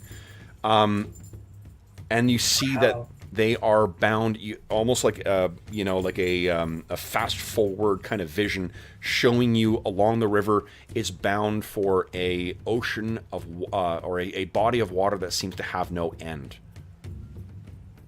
So we know the direction of the river and where this is going. You know now. She clearly knows something more of the Deadlands and their area and the land beyond this. And she just looks at you. Catch them! Recover the stone!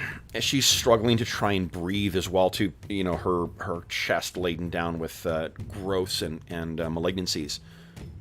Well, I try to feed her one of the healing potions that we have. She says, "Keep it. Keep your strength. You save us by saving the stone."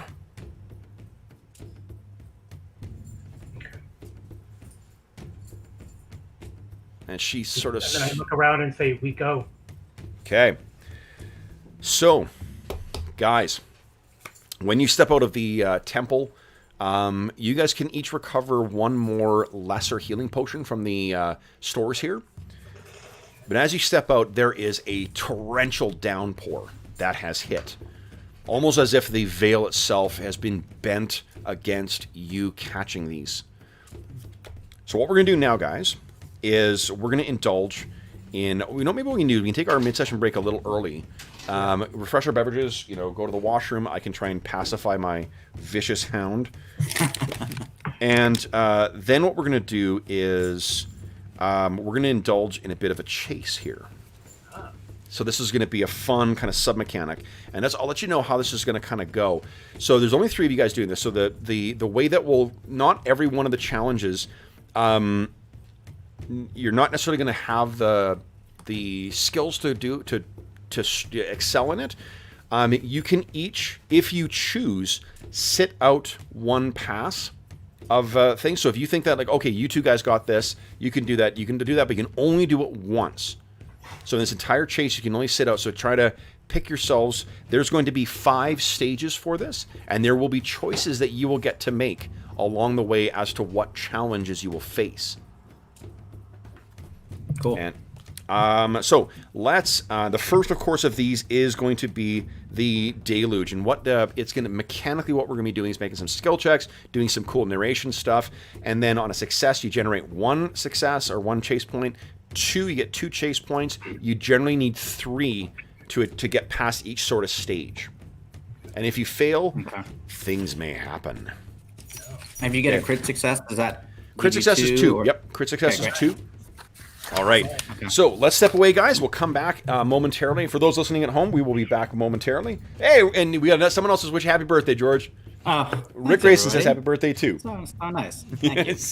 All right, so then we'll be back momentarily, folks, and then we will carry on with Revenge of the Raided.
Hey, Arlen, how was vacation? I haven't listened to your podcast yet.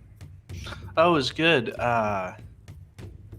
It was pretty low key, just hanging out. We went the place we used to go years and years ago, like 12 or 15 years ago when I was a kid. And then we Where'd you go? I mean, like, I remember I live in Texas, so I wonder. Oh, it's up in Arkansas. Oh, wow. So, Buffalo River? It's on the White River. It's a little place called Spider Creek. Oh. That's a creek that feeds into the river, and there's a sort of natural fishing hole down, and there's some cabins up there, and so you stay in the cabin and fish. And anyway, in our case, what we did basically was hung out and ate good food because my grandmother cooked. Very nice. my grandfather would cook breakfast, and then my grandmother would cook lunch and dinner. So between all of that, it was mostly sit and eat and chat more than anything else. So, That's cool. but yeah, it was nice. It's good. That's cool. All right. Okay. So let me move you guys to the. I think I got new music as well too for this chase. Let's see here. Is this it? Let's see. Does it chase a new thing that's in one of the book? Or is it Yes, in Game Mastery Guide. Ah, nice. Game Master Guide gives like a lot of the things that used to be that were introduced with the expansion books, with the Ultimate books, that were kind of working with the same mechanics, like research or like overland exploration or intrigue or things like that. They've consolidated those all into a series of tasks, and then they've got iterations of like the chase rules and the investigation rules and leadership rules and intrigue rules. So it's got a lot, like the Game Mastery Guide's got a lot of really cool ideas for hacking the system. Cool. Yeah, and it's much more than just like iterations of skill challenges, which is effectively what a lot of the stuff is. And then also I did pick up, I don't have the book here, but we're using the chase cards.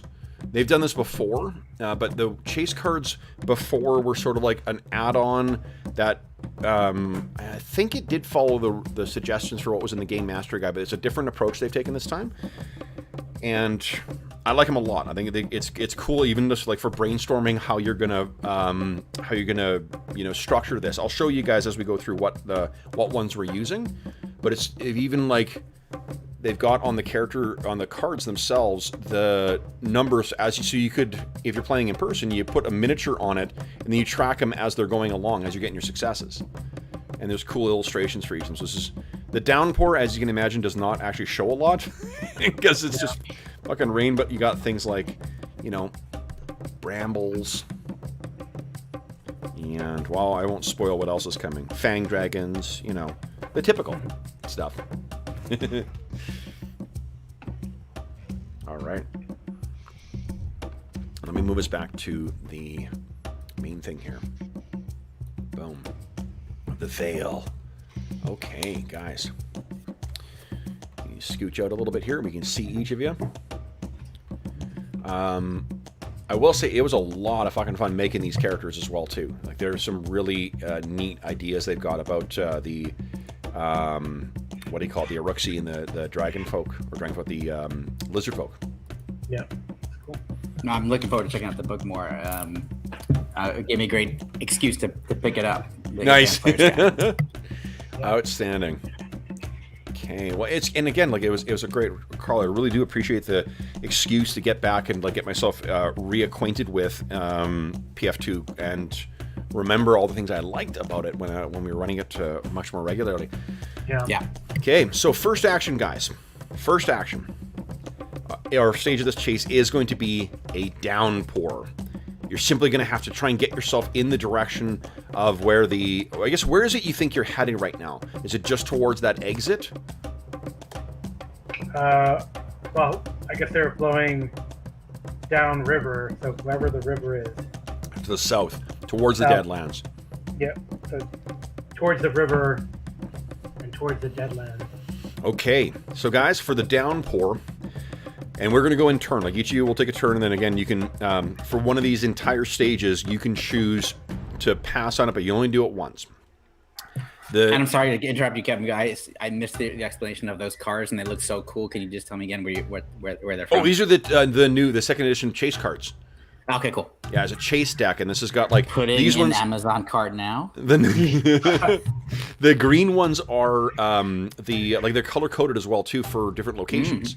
So cool. Like there's an urban one, there's an underground one, there's the wilderness one, and yeah, it's just, and then like the neat thing if you're playing in person is the way it suggests using it is as you're making your progress, you sort of move the token along, right?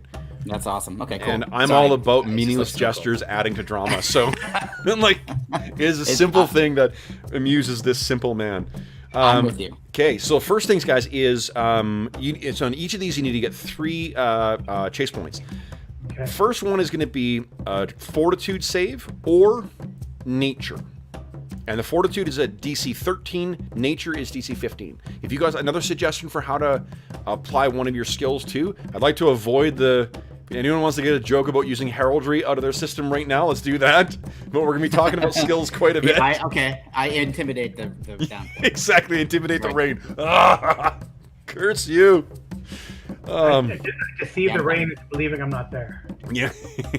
So, which one? Who? First off, who wants to go first? And what do you? What would you like to use? Cinder Scale is driven. He's angry. He wants revenge more than anything, and of course, he wants to return the stone. I probably mutter over the side of my shoulder to Ghost Hunter and Blackbone, my boon companions. We must go. The stone we must recover. And he puts his nose down and just starts loping off. Okay. You know, So this is a Fortitude. He's gonna, basically gird himself for the downpour and the rain, and he's.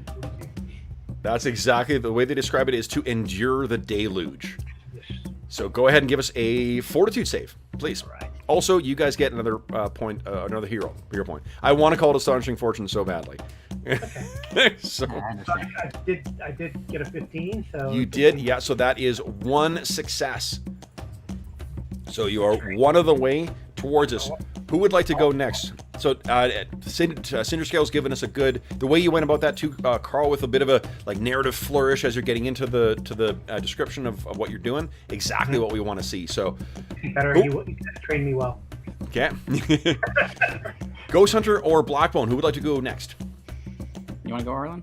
Sure. So Ghost Hunter's gonna, put away his weapons and sort of grin a little bit, and he starts sort of tunelessly humming to himself. Every once in a while you can hear kind of scalies mixed in as he starts to go into singing, but he's loping after Cinder Scale, trying to keep up with him as best he can, and just trying to endure as long as our leader can keep going. Ghost Hunter can keep going. Okay. Oh, nice. Crit success too. So Awesome. Guys, you have completed your first hazard. Well done. Does Blackbone have to roll, or does he get a pass? No, because all you need to do is generate things. It means that Blackbone. Then with the next one, you guys will start over, and we'll figure out what you want to do first. Cool. Okay, so let me see here. Make sure I got these in the right order here. Sorry, I'm setting them out because I've actually I'm setting them out like an actual path for you guys to get through here as well. That's cool. It's like similar to Savage Worlds, how they do. Yeah, totally. The neat thing, I'm setting it out so you, if we were playing together, you would see on the path I'd have these upside down, and then I'd be revealing what they are, and especially when you get to a forked point. And I think that's just really kind of cool, where you get there and you're like, okay, I don't know what I'm facing going forward, or on this one, or this one.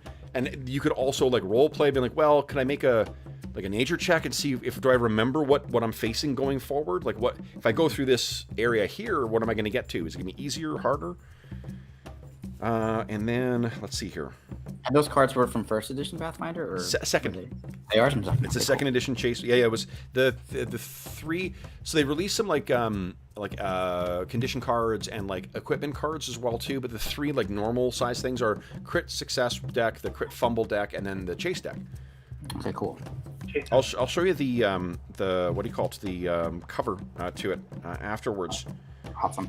Okay. Yeah, so afraid to use a critical deck, critical fumble, or critical hit deck. It's ruined a lot of games that I've not. And critical fumble also. It's in a game where you can if your crit fumble is just a nat 1 and that's it, but 5% of all attacks when you're attacking, sometimes 3 times per round. That's a lot of fumbles. Yeah. So all right. So anyway, first one is done. Next up, guys. Brambles. The land itself seems to already be twisting and dying so quickly, so that there's this thick, thorny and twisted brambles that you're going to need to make your way through. Your options are Fortitude to push through the pain, DC 15, or Acrobatics to tread carefully, DC 13. We're in a new hazard, so you guys can choose who would like to make a first attempt first. But you all must roll, or you must sit it out, and then this will be the one you sit out. I mean, I'm gonna push through because I welcome the pain. It brings me closer to death and therefore closer to my god. So this also reminds you more of the Deadlands where you once were. Yeah, I even understand. I understand what these things are. Like I get it. I've pushed myself through these before on many occasions. Okay, so go ahead and give us a Fortitude save, please. Hero point. Can someone help me here, please? Oh man, at least it's not a critical failure. Ooh, but it's not a success. Hold on. So I think actually, as you're trying to push through the pain, you're actually taking a little bit more than what you expected. Oh no, Blackbone. Okay. Do you think you had 10 minutes to try and refocus? Yeah, I mean, I feel like before we started, knowing what was at stake, that I would take the 10 minutes to... Okay, so go ahead and give yourself another focus point back. Yeah, great. Okay. You take 2 points of damage, Blackbone, as you're pushing through this stuff, but you advance no further along through this. It's so much... It almost seems as if it's turning on you. Ghost Hunter or Cinder Skill. Now, those are the two suggested ones. You can feel free to pitch other skills for me if you like, guys. What are you thinking? I think Ghost Hunter is just going to show you guys how it's done and try to, it's almost like a sort of eerie kind of, like those super light lizards that can run along water. Yep. It's like that as Ghost Hunter is running across just the tops of these brambles, kind of eerily placing his feet in the perfect spot each time to not get stabbed. Love it. Come on. Oh, crit success again. Awesome. Oh, that's amazing. So yeah, he just dots, easily scampers over this stuff. That's the word I'm looking for. All right. So Cinder Scale. So Cinder Scale. If this is an option, he might do this. But seeing that Blackbone is in trouble or getting hurt, he might move over and pick him up, and using athletics, just kind of machete his way through. Yeah. So give me, athletics against DC 15. Okay. I'll use a hero point. He accidentally forgets what he's doing and hits the brambles with Blackbone. Yeah. Oh, come on. Oh, jeez. So you're Ghost Hunter. You look back, having shown these guys the way, and come on, what are you doing? So I think, and again, this is not your fault. So Cinder Skill, you take 6 points of damage. This shit seems to be working against you, and unfortunately is overpowering you and going in even quicker. So you guys have all tried once. You guys any one of you can try to make the next roll for this. Who wants to go next? Cinder Scale is not going to give up. He's going to keep going. Love it. Okay, here it comes. Same thing, or can I use different? If you want, yeah, sure. You didn't succeed. They're the same, athletics and fortitude happen to be the same bonus. Can I do? No, I can't use my divine grace, can I? For either of these. No, because it's not a. Yeah, that's only when someone's targeting you with it. He just gets almost into a frenzy, as if he were those berserker types, but you're not quite there, and pushes through. Yep. Carve. You guys have pushed past another obstacle. Okay. I feel like we're delayed. So you guys push past this, and you're getting into the lower lands right now, too, closer to where the exit is. And this is when things are forking, guys. Now, the rain has been pouring down through this whole time, and what you find is that there are two possible ways of going next. Let's see here. Yeah, let's do that. So, what you have the option... It seems as if the rivers nearest the exit are almost furious with you and have lurched over their banks and now are racing along, wiping out huge swaths of this. There's a flash flood that is washing through this area. So what your choices are is you can try and just force your way past that flash flood, though it's going to be difficult, or you can try and go for higher ground and see where that takes you.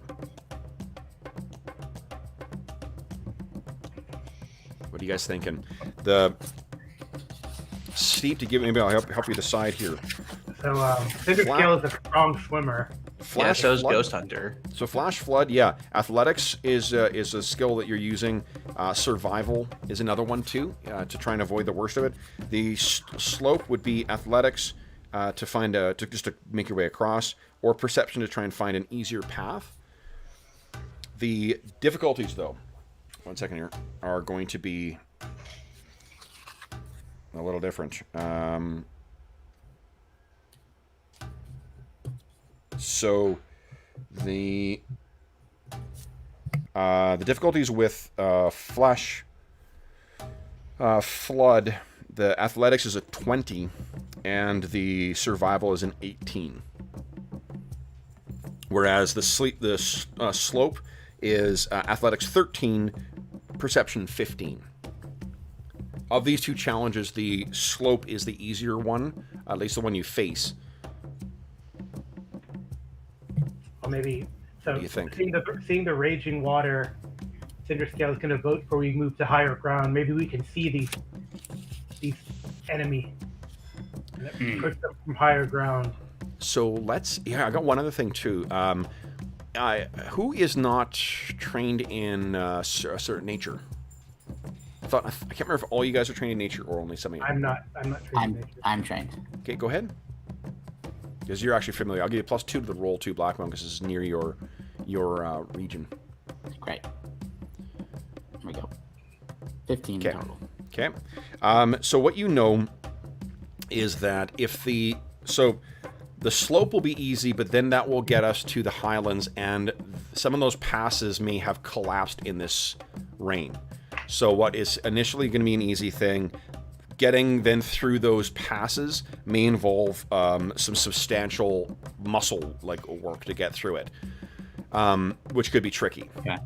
The other pass, where this floods down into is a floodplain before the tangled forest that leads out of the area here. That will be choked with mud, but that will be fairly easy to get through. You guys are, you're aquatic, you're, used to that thing. So, do you do the more challenging task right now, and then? So I'm going to convey all of that, obviously, to Cinder Scale and Ghost Hunter. It's harder now to go through the river, but easier afterward through the mud. Easier to go up the slope, but harder after. These creatures, these infidel defilers are on the river. I say river. Yeah, I think. What if their boat is damaged or sinks or something, and we go the long way around? Best to follow them directly. Okay. Yes. So you guys face the Flash Flood. All right. So, who is the first one to plunge into this? Like I said, Cinder Scales fancies himself a strong swimmer. Okay. So Athletics, right? Athletics DC 20, please. Yes. Nice. Wow. You plunge in, and although it's tossing and carrying you away, you're able to ride. I saw something on the Echo Challenge Fiji that basically they line themselves up together so that the people who follow take less of a brunt of the awesome. floodwater. So can we Yeah, try yeah. to do that? Yeah, totally. You're the big, the one taking the headwaters. Okay, so then Ghost Hunter or Blackbone. Remember, you guys can choose to sit out one if you I'm choose thinking to. about sitting out, so I will let Arlen decide what he wants to do. Yeah, I first. think I'm gonna roll out my tail for Blackbone and just say, hold on, Okay. and then do my best to swim. Okay, here we go. That And one. 0 point that because Oh man. Okay. well, better. 15. All right, so you guys are both sort of torn. As much as Cinder Scale is helping to blunt this a little bit. In fact, because of that narrative, I'll drop 1 dice and only roll 1 dice of damage. Ghost Hunter, 6 points of damage. Blackbone, 2 points of damage. 2. of being battered around. Okay, Cinderscale, you can see as you're trying to face your way up here, the deluge is coming down still. The waters are the flood waters are carrying you along. Ghost Hunter is struggling against the strength of this. So everyone who's involved in this has gone already, which means either Cinderscale or Ghost Hunter can go next. Okay. Oh, the Blackbone's sitting it out, right? So, Well, yeah, and I think you're more skilled in this arena. Yeah, between the two of us, I think we should have this with a couple more rolls. Do you want to go first, Carl? See how bad off are we? Maybe you go first because you have. Yeah. I'm gonna try to get the two of us, Blackbone behind me, up into Cinderscale's wake again. Try to let him lead like he was doing before. Go, come on, and swim. Oh, jeez. Okay. I only rolled a 5, so hero point again. Okay. Excellent. Come on, you got it. What's happening? Okay, come on, roll 20. Jeez. I mean, survival. Well, let's pay back for those 2 critical successes that I rolled earlier. So. Yeah. Survival is right. Survival is an 18 DC. So unfortunately, Ghost Hunter, you take another 6 and another 2 for Blackbone. Hey. Okay. This is Scale's gonna try to call on the Veil. Veil, why are you fight us? We try to save you. Trying for religion? Huh? Is that religion? I don't know if it's religion. Does religion help? If you're trying to call on the Veil itself, like your power comes from the Veil. Yeah. So. Yeah, but okay. Well, what is it? For religion, for this, I'm only gonna let you get 1 success from this one, but you know what? I will make it a 15. Okay, that's a little better actually. Okay. Yeah, a little better chance. Okay. See how you do. Yeah. Oh, jeez! 1 off from a crit. I know. Amazing. Awesome. So, in seeming answer to your call, and you know what? While you're not going to get a crit success, I will let you. That's so close to it. I'll give +2 to the next roll that either of you guys make, because you guys are now. You both have tried again, so you're both now free to do it. So the water seems to give a little bit for you, and Ghost Hunter, it also seems a little easier, maybe even for you too. So who would like to make the next one? That's only 2 successes. That's right. So close. Yeah. Yep. Yeah. It's only 2. Sorry, I should have. I mean, I have nature. I mean, I could try to look for a way across, but I'm at a 7. Fortunately, you're sitting this one out though. Oh, that's right. I'm permanently out for the whole time. Yep. Got it. Why don't I just try to swim again? I'm so good at swimming normally. Yes. Surely I can know. make it. Absolutely. You got an extra +2. Yes. Amazing. So here's a funny thing. Because you are actually from that subspecies that has the whatever thing, the chain, you're the only one among them that doesn't have swim speed. So it actually fits that you're the one struggling the most in spite of your great athletics. So what do we see as you pull yourself out of this flood water? So I kind of try to get up close to Cinderscale. I say, Blackbone, I'm going to need you to switch, and do a sort of spin to push Blackbone off my tail to get him to grab on to Cinderscale. And that's enough to get me, I'm much better without that dead weight hanging on to me. Yeah, once I get to a place where I can grab onto some roots or... Yeah, absolutely. Whatever you want. I reach out my battle axe so Blackbone can grab onto it and haul himself in. Yeah. I will do so, but it's a struggle for me to as the water's trying to rip me away from it. Yeah. Trying to get... Okay, so you get up. You're all soaked to the bone, bones in the case of Blackbone, and but you manage to drag yourself out closer. You are only 3 stages away now, guys. Okay. So, next stage is as you think. The rain seems to fall down to a mist. And let's put some creepier music on, because... Here we go.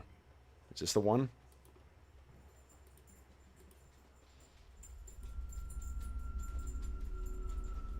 Oh yeah, that sounds pretty good. Hello. Okay. So you guys get to what are... And you know that this used to be a... like a verdant region, that like full of small, low, fruit-bearing trees and beautiful moss-covered rock faces and things like that. What you stand before now is a sodden mud flat. So, to make your way through here, guys, the two ones, athletics to slog through the mud, perception to find a solid path.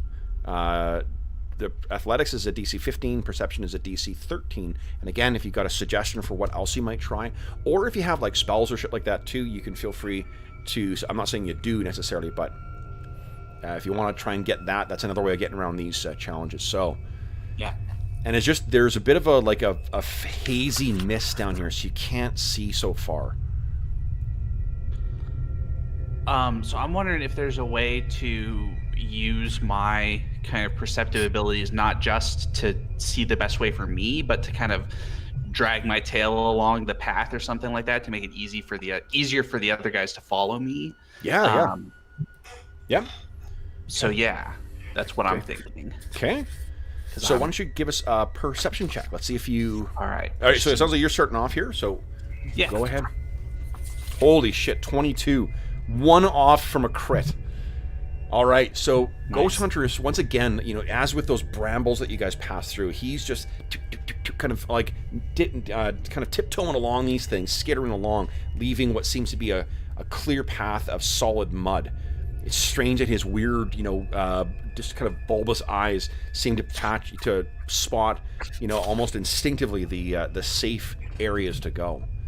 Who would like to go next? I'm gonna go next. I'm an experienced tracker, so tracking is second nature to me, so I can follow your trail pretty easily. Yeah. Ideally. Yeah. So that's one of my feats. So because of the narrative thing that you added there, Arlen, I'll let the DC be the same. DC 13 for survival. Okay. All right. A hair sticking up there. What's going on here? You got an antenna hair. Good enough. 15. You guys have 2 successes now. Nice. So, and Blackbone, he's gesturing for you to follow along behind him. Oh, Cinder Scout's just gonna slog through because that's what he does. He gets a tank. Okay, so athletics against DC 50, easy. So yeah, even though you sink down. Now, as much as I'm very happy that you guys got your way through here, you have prevented me from using my very favorite environmental hazard, which is quicksand in PF2. Quicksand in PF2 is the best. It's so good. So what do we see as you guys pull yourself across this hazy mist? And at some points it seems, with the over thick and heavy overcast skies, the perpetual hazing here, it's almost as if you are standing in a like a flat and wet desert, because there's no sign at some points, apart from the odd leaf or whatnot that sticks up from the mud. You have no vision of any of the Vale, nothing living in here. I think we kind of, it's like, it's very eerie, and it's just like, it's like the screen is filled with mist, and you see these like almost silhouettes start to come into frame, and then we kind of come out of the mist, but we're still like grayed out kind of because there's just so much of it. And we're kind of looking around, and it's like moving past, and we hear that strange music that we're listening to. And the makes it creepy. The squelch or the swish of the tail. Yeah. Making tracks in the mud. That's the only thing that you seem to hear in here too. So then seemingly Ghost Hunter, with you taking the lead and kind of like, and I'm picturing, you can correct me if I got this wrong here, but like moving in like fits and starts as well too, like the way a gecko kind of does. Well, and probably because I have the special thing that I can change my colors and stuff. I'm probably we see over the course of like the montage, Ghost Hunter's kind of gradually desaturating colors as he goes from the sort of forest green to this sort of gray green and off into this sort of almost a pure gray color that blends in with the mist. And that might be why Blackbone's having, not able to follow me quite as easily, because suddenly I'm blending in and, pop out of the mist in weird ways. And cool. It's like when Dorman goes invisible and says, "Follow me." Exactly. Okay, so And then what we see is Ghost Hunter again. Like you're traveling forward and seemingly out of the mist, what appears as if moving from one completely alien biome into a completely different one. There's this massive, thick jungle before you now too. So you guys must make your way through here. And these are the nearly, for you Blackbone, you would know this is nearly at the point where you are getting to the end exit to reach the Deadlands. The Deadlands is close. I sense it. I'm not sure that this forest necessarily, because the members of the tribe know to avoid it. But what did Blackbone come to call this forest? I think he just started referring to it as the nest for some reason. I think it's because the DM wants to put a flying owlbear in. Well, that goes without saying, I feel like. Yeah, really. Or dragon spiders, fang dragon, half fang dragon spiders. Absolutely. I think he was thinking of like lizard folk, like young are in nests, and he was sort of reborn here, so this was his nest. Yeah. Well, and this seemed like this forest seems to serve almost as a barrier. Because if you do manage to somehow get your way into the Veil, it almost like what you guys have been experiencing getting in here, the Veil turning itself against you. Only you know the cruelty that this life-giving place can offer, Blackbone. Yeah. At least truly.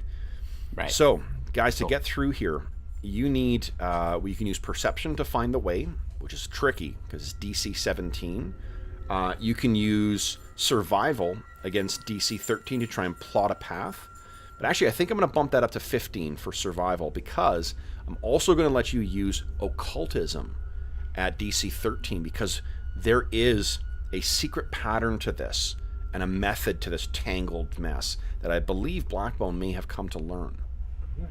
Yeah, that sounds cool. Okay, so who would like to make the first attempt here? I think this Blackbone holds up a bony hand. Oh, wait, this is familiar to me. Let me reach out. And he kind of focuses and concentrates. Holy shit! 2 successes to open up, guys. So what do we see as you're walking your way through the nest? So I have my eyes closed. And I have my bony hand out. And I'm just letting it guide me. And I just keep saying, this is the way. This is the way. This is the way. Nice. And then Incredible. I still want to make a Mandalorian. Yeah. But I will not. That's true. Yes. Unintentional. Okay. So then, who would like to go next?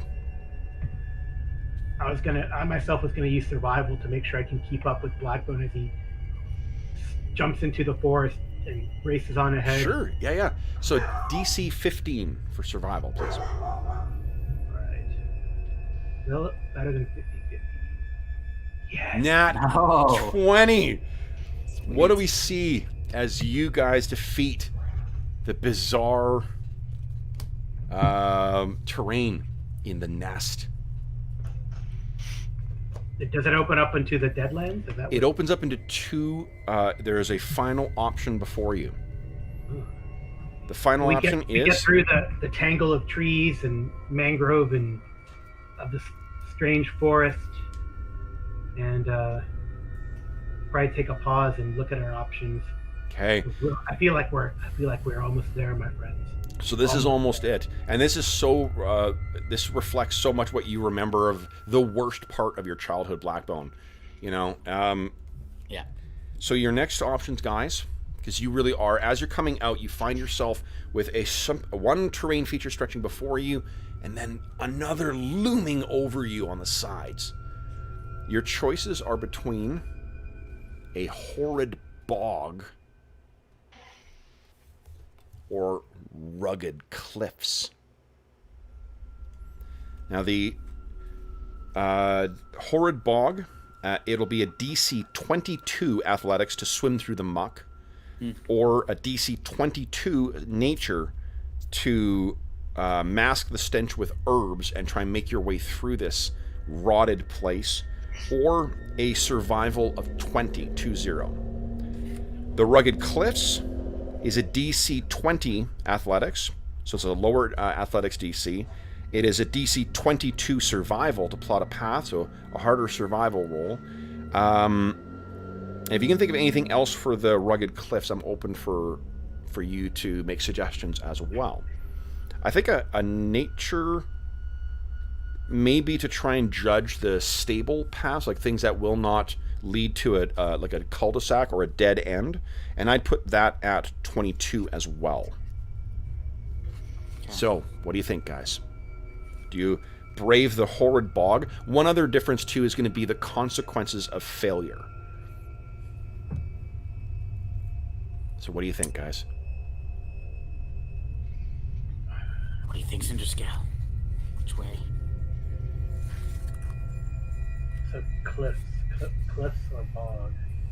Would we have heard maybe the danger of the bog? Like it's endless, you can get lost.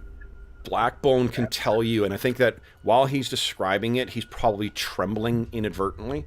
There are sinkholes, there are poisonous fumes, there are vicious creatures that are neither man nor beast, or like lizard, eruxi, or beast, or insect. It is the first of the barriers of the unnatural barriers to the Veil. The natural barriers, and he gestures up to the cliffs. Which do you think you came through before, Blackbone? Did you go through the Horrid Bog, or did you go through... Yeah, oh no, I definitely came through the Horrid Bog, and this is why I have, really focused on my breath control, one of my feats, when there's hazardous air. And I also learned water breathing as a spell. Oh, yeah. That's so awesome. Death is close here. Death is close here. So what do you think, guys? This is your final hazard. Here's the thing. I'm not going to be great no matter which way we go. Yeah, I'm, skin and bones. Honestly, if Blackbone knows the bog, we go the bog. Yeah, I think so. I can help a little bit with climbing, but not much. I basically can help it so that you don't fall as badly if you're gonna fall. And Blackbone reminds us of the noxious fumes, and I, flap my nicotinating membranes and my nose flaps, and realize that Cinderscale 2 might be able to hold on against that that breath thing. Okay. Do you guys both have breath control? Yes. Yeah, so don't all the lizard men have breath control? I think they... Oh, do all of you guys? Okay, then I will I will drop your nature DC down to 20. So, cool. Athletics is a 22, nature is a 20, and there was one other one that I said that was a 20, but I can't remember. Survival or perception? Survival? Perception, I put it 22 because that's probably a difficult one as well. I will put survival. What did I have? Yeah, survival at a 20. And if you guys have suggestions as well too, you can feel free for other skills you might want to try. Who is making the first roll, guys? Cinderscale's going to take the lead. He made the decision. He's going to try to slog through it with athletics. So athletics, here we go. Come on. Nice. Oh, sorry. Yes. We'll re-roll. I will use this. I want to start off on a good foot. Okay. We'll use a 0 point. Here we go. As I look at one way and then the other. Nice. Awesome. One success. So, Blackbone, you are trembling inadvertently, seeing him slog into there, but he seems to be. There's a reason he's champion of the tribe. Yeah. Sloshing through. What do we see as you guys follow? I mean, that emboldens me to see the champion kind of getting through there, and I kind of, I've been dead before, so. Yep. Nothing to fear. Legends might say you were born that way. Yes. Okay. That's right. Who would like to go next? I guess I'll go next, just to... I'm going to be the problem here, so I'm going to use nature. Cinderscale and then Blackbone and then Ghost Hunter at the back to keep watching stuff. So yeah, that makes sense too. Yeah, and I know that this bog, it's all natural. Like, it's not an unnatural bog. This is all of these hazards. Oh no, this is very much unnatural. So can I try to kind of sense a safer path? So using a combination of like detect magic and occultism. Yep. This is part of the warp of the veil. Okay. Cool. Oh right, yeah, that's true. Yep. We haven't gotten so that yet. DC for this, I'll put at 20 again. Okay. Guys, I think I should use nature. Time seems to be flying because Yeah. you guys are getting another hero point. Good God, that's what I'm worried about. I had no hero points. It's like if I fail this, it's bad news. I think I'm actually gonna still use. Well, all right, here we go. Okay. Keep using my occultism. Yeah. See. Oh man. Here we go. Okay. Well, I tried. So, at least it's. Did I say it was 20 or 22? You said 20. 20. Thank God, because at least it's I not know. a crit failure, so you're not losing a chase point. Yes. So you are stumbling on. What I'd like you to do is give me a fortitude save, and you take the bonus from that breath control stuff. Oh yeah, +1. Okay, so we'll do this +1. So DC will be 26. 20. Look at that. Natural 20. Nat 20, no problem. You take so you do unfortunately stumble and splash underneath at 1.2, and for a split second you can feel something trying to pull at your leg, something that feels cold, but you wrench free and you take no effect. Yeah, Ghost I felt Hunter. that before. What are you doing? I mean, you could technically sit this one out if you want, but No, I don't think I'm gonna sit this one out. Okay. I think I'm gonna do like I did before, and wherever Cinder Scale goes, I'm gonna follow him and push through as well. okay. Here we go.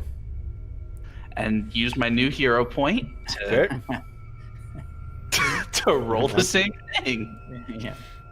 Did you roll the same thing? Oh jeez. Oh Yeah, my roll- God. Jesus Christ! The game, like your dice rolls today are just, and I mean you, like you I guys know. are all getting hit with terrible Yeah. dice rolls. Oh man! All right, so again, what I need from you is a fortitude save, please, Ghost Hunter. Fortitude save. Okay, fails. So you take 8 points of poison damage. All right. Okay. All of you guys have taken one pass here now too, so you are all free to start on the next one. Who would like to go?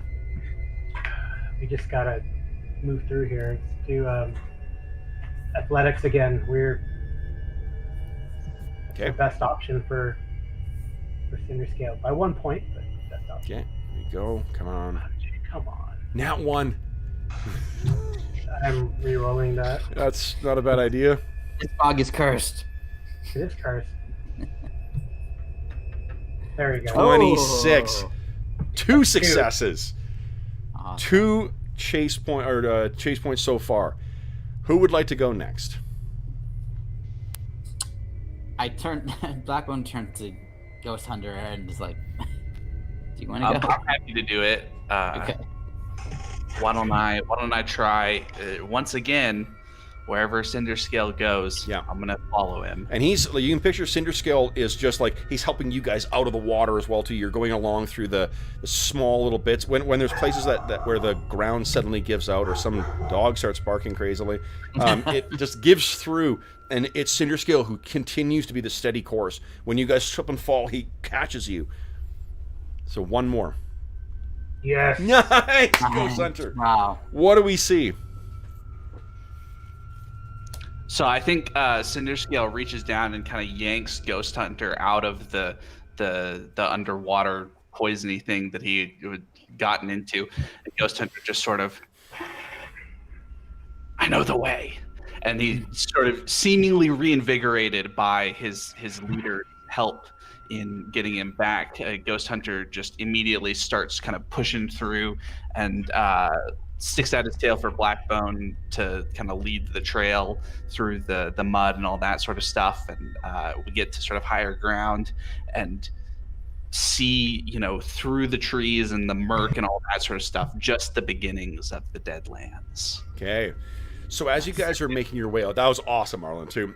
So as you guys make your way out, what you find yourself now suddenly free. And you're a little surprised by what you see. Verdant jungle.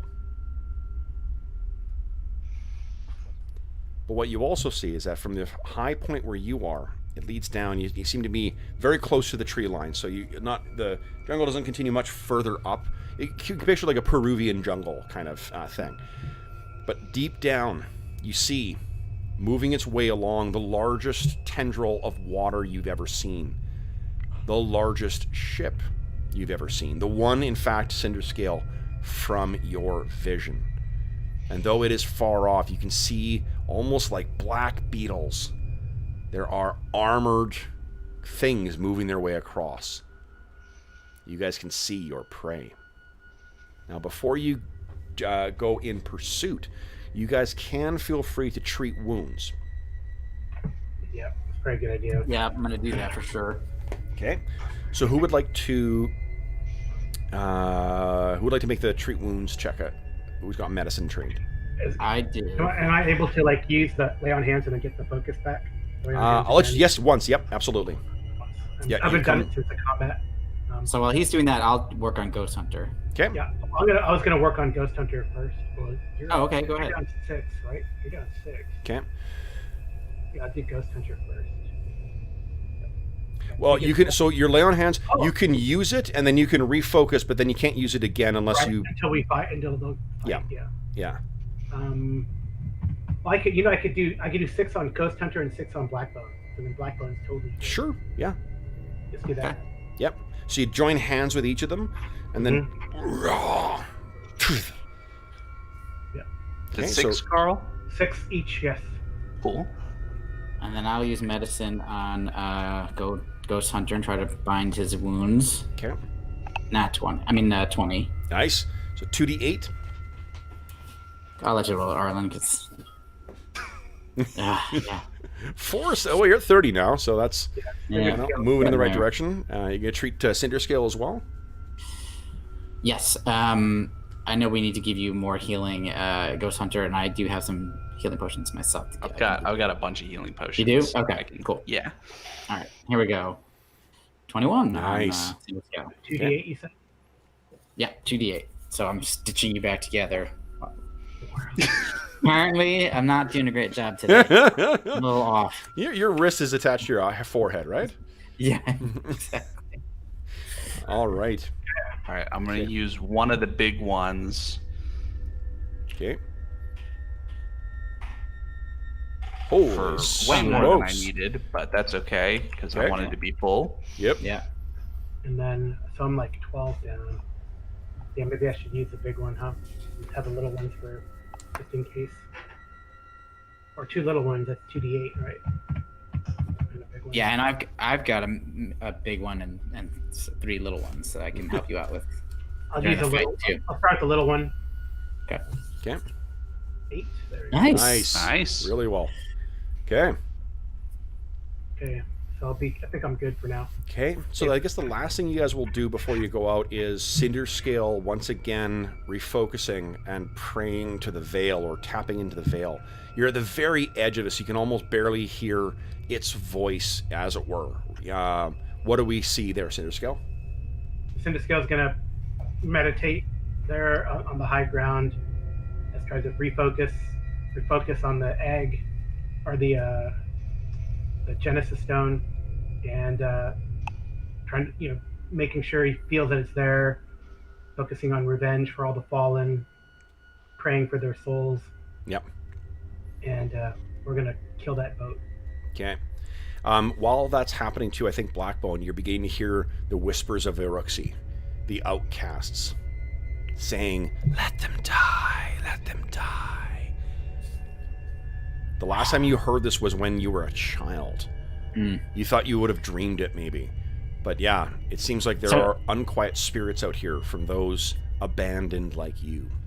And his voice becomes kind of weak and kind of sounds like more like a child, more than you've heard him up to this point. He's like, the spirits of our people, they are here.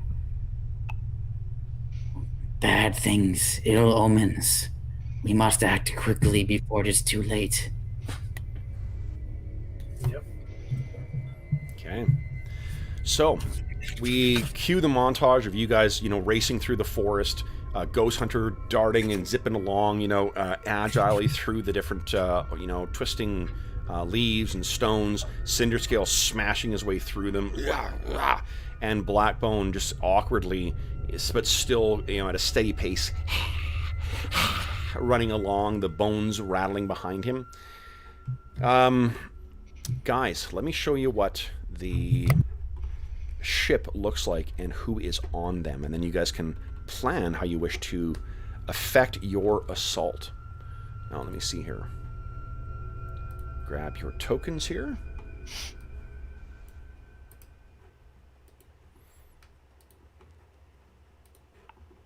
Put you down here. Boop. There you go. And bring you over. So, this thing is far enough out into the water that, and it is a massive galleon kind of thing. It's up and then down. Well, I guess it's not. It's on the river, not on the high seas. Once again, I get things completely wrong about nautical stuff. It's a big enough river. It's gonna. Yeah. That's true. It could have swells on it too. Thank you, Carl. Justify my ignorance. I mean, Amazon definitely has like low tide and high tide. Oh yeah. So I think, much as I would love to be able to say I had that right, this is more one of those situations of a stop clock being right twice a day. So what are you guys thinking here? How will you assault this? You get from the water line up to the hull is probably about maybe 15 feet. But with your claws, easy to be able to scale that. How hard is it to like chop a hole in this damn thing? Who knows? I mean, like with this is the biggest boat you've ever seen, so you do not know. I keep thinking of what's like Jimon Hansu's name, characters from Gladiator. I did not know men could build such things. Yeah, that's kind of where you're looking at right now. So, and I see that metal man like that I saw in my vision? Yeah, here's the things you see walking across the deck. Is so a lot. There's a bunch of different smaller ones, and they look like this, guys.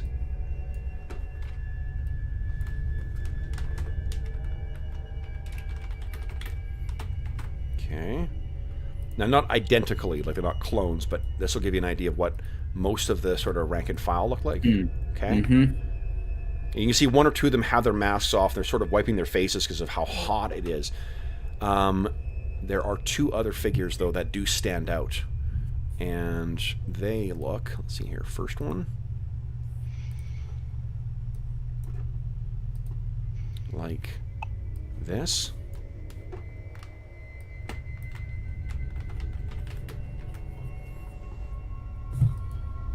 So one looks like that. Carrying this massive whip around with her. And a second looks like this.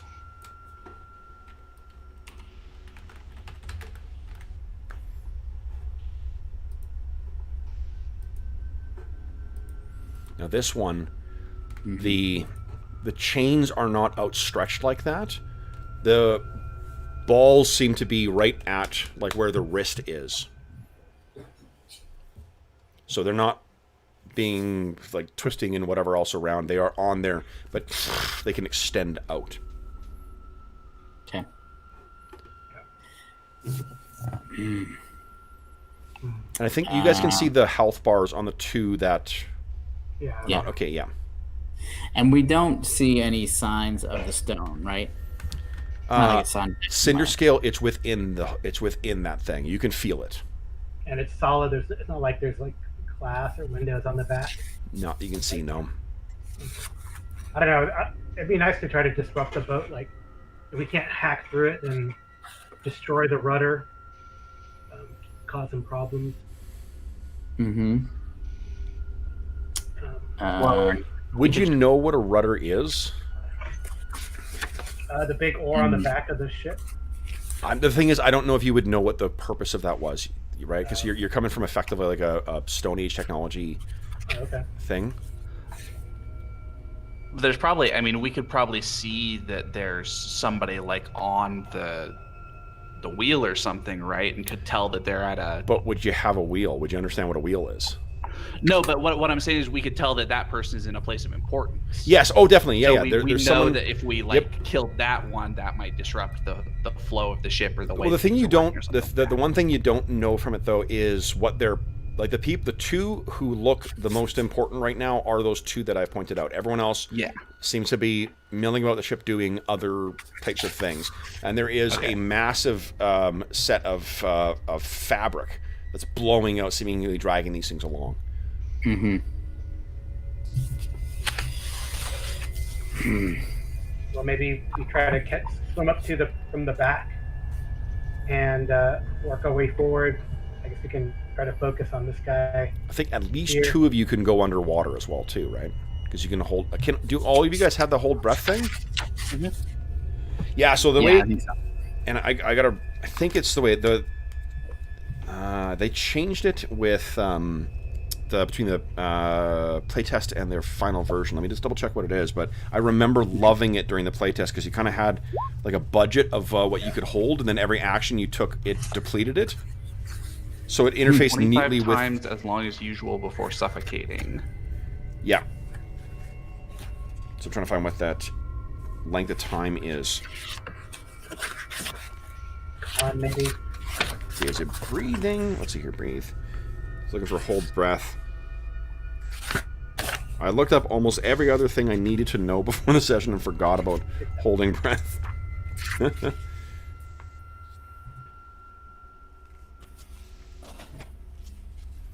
Maybe it's under suffocate. Let's see here. Suffocation, thank you. Yeah. Alright, so let's see here. You can hold your breath for a number of rounds equal to 5 plus your Constitution modifier. Reduce your remaining air by 1 round at the end of each of your turns, or by 2 if you attacked or cast any spells that turn. Okay. So 5 plus con, so 6. I mean, that's like 25 times that is a lot. Yeah, 25 times that, exactly. Yeah, that's a lot. You got a sidekick. I do, and he wants to. So that's probably right. That's at least 125 turns of swimming that we can be underwater. Yeah. So it's like 15 minutes. Yeah. About 15 minutes. Okay. So what are you guys thinking? I don't mean to say that's the way you need to approach it, but because you guys can hold your breath so long, and at least 2 of you can actually, like, you've got a movement rate, so you're not even going to have to make a check, and I think if you hold on to a tail... Yeah. Well, do I see any holes in the side of this ship at all? Like... Nothing that you can spy. Why don't you give me a perception check here? Okay. Just see. Here we go. This is going to be a skill-related... I had no idea. Where's the ship? There's a ship? Where is it again? You're looking off to the left. What's over? Oh, sorry. Yeah, right. Gigantic. It like fills every entire vision. I can't see. Yeah. Okay. I think the best option is to like chase it, climb up from the rear, and work our way forward, and focus on those ones that we see that look important. So I mean, we can also wait. Go ahead. Well, I was going to say, as much as this vision of yours was so terrifying, these things that are on here. They may clad themselves or have this carapace on them. They are small. They are smaller than you. Ghost Hunter, they may be around your size, but... Mm-hmm. Yeah, I think if we can't find... Because... seems like it might be optimal if there's a way to get inside and just steal the thing. But if there's not obvious holes or something like that, Yeah, and I guess when we get to it, we can assess how hard it would be to chop through it. Yeah. Yeah. And do the other two of you have some kind of low light vision or anything like that? I don't think so. I think it's just you. Okay. I think was thinking what way it to looks, cover what it looks to you, Cinder Scale, like this appears as if it's made of entire trunks of trees. Yeah, that'd take a while. Yeah.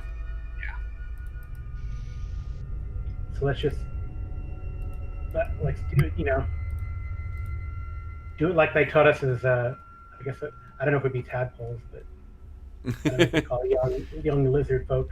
Yeah. As lizardlings, climb up and steal. Okay. Steal So the then, fruit. Eat the fruit. because you guys, we sort of see like, alligators slipping into the water style. We see each of you kind of slip, silently beneath the surface of the water. In the film version, we'd see like murky water, and then suddenly you'd come out of the darkness, and one of you would go by, and then another one would go by with Ghost Hunter holding on to the tail to keep. And then we see you guys surface up behind this thing, and what you see on the rear is the big name, on this thing, and you don't you can read what this thing is, but of course the audience sees that it's the name of the thing sprawled across the back is the Hellfire. So, you guys are at the back. Who is going next? Let me move your tokens over there, guys. You can hear the sloshing of the water against the back of this thing. There's the wake of the water as it passes around, the ship.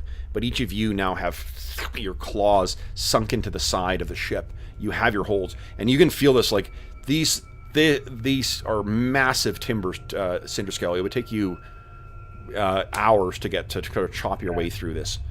So if they were like at anchor, but not right now. Yeah. So the other thing, I have a question, Kevin, before you. So I can make can I make my battle axe returning? Yes, absolutely. You could have. Okay, so I'll do that as the sacred weapon property. Okay. Awesome. And do we know if Ghost Hunter stealth? I don't know if you can. Is he good at sneaking? Yes, Ghost Hunter is good at sneaking. Okay. Perhaps it should go first. Okay. It should go first. My suggestion. Mm-hmm. Yeah. So, Ghost Hunter, why don't you go ahead and give us a stealth check? You guys, with your claws and whatnot, you guys are going to be able to climb the side of this thing. There's no roll necessary for it. It's just a question of, holy shit. Nice. Ghost Hunter, you are one off from a crit, and I'm going to give you +2 to this, so we'll make it a crit. So this, Great. What do we see as you creep your way up behind this guy who's at the wheel? So Ghost Hunter just kind of, it seems almost the first claws come in, and he kind of realizes just how Cinder Scale thought this wood was tough, but it's soft enough for him. And he another and another and up and up and up and up and up, and kind of hops up and reaches out, and from maybe in the film version we see kind of from this perspective, dude at the wheel, jolly all along, and then up comes this dripping wet lizard man, and he comes out and his hands come about because he's about to like grab him and toss him backwards off or something like that. Which will also give you panache! Yes! Yes! Nice. So go ahead and give us a attack. This guy's flat-footed, so go ahead and make your athletics check, please. This is your attack. All right. That's not as good. He is flat-footed. Athletics is against fortitude, not the AC. That's good enough. Nice. So what do we see as this guy is, wow, off the side? So yeah, Ghost Hunter, he kind of stands up and puts his arms up, and he just lunges forward and grabs and sort of rolls backwards and kicks. Love it. So this guy Awesome. cries out and then poof, plunges into the water. And in the film version, we would see like the look of him falling down in the darkness, regretting wearing plate mail armor on a boat. Yep. Okay. Awesome. So, did you try and do that silently, Ghost Hunter, or? I had assumed that Cinderscale and Blackbone were right behind me. Yeah. So I think we're going loud as soon as I Love hit it. Okay. So yeah, as he screams over, the other two that are up there on the deck, they sort of turn around and see, Ghost Hunter spring back up, fresh with panache, and you two lumber onto the deck, ready for battle. So guys, why don't you click on your token? Go ahead. I'm gonna let you use stealth as your initiative. Is that an option? You know what? Actually, here, hold on. Let me back up. You can use stealth. You can use intimidate. Because it's also a chance of you being scary as shit for these guys. And I've got my No. Awful roll. You want Astonishing Fortune that? Or a hero point that? Yeah, because we're getting one soon, I think. You're getting one in 4 minutes. I will Okay, re-roll that. how about I not be asleep at the wheel here and figure out what the initiative for these guys are? Okay. That's a lot better. It's worth it. Okay. Oh, definitely. Yeah. Okay, let's see here. So the rank and file on that. These guys, nat 1. Awesome job, buddy. And that was, this one here. And the last one is also that. Okay, guys. Let's put this in descending order here. All right. Blackbone is up first. So, hold on. Let's get some fighting tunes going here, guys. Cool. We need, let's see, is this the one we want? Nope. How about this one? How about this one?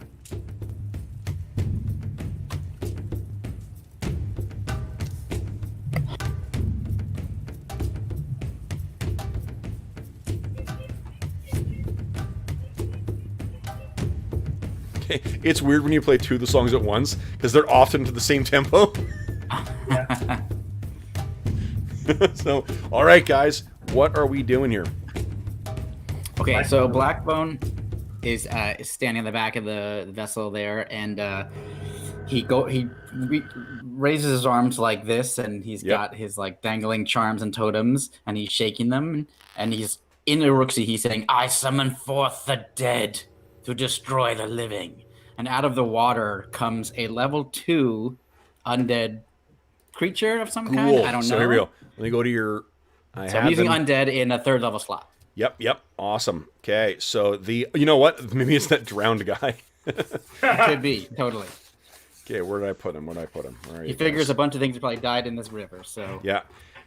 Whatever comes up, comes up. Okay, here we go. So you have... Now, I think you have control over the ghoul as well. Oh, wait. Sorry. Hold on. I can't cast in level 3rd. I don't have 3rd level.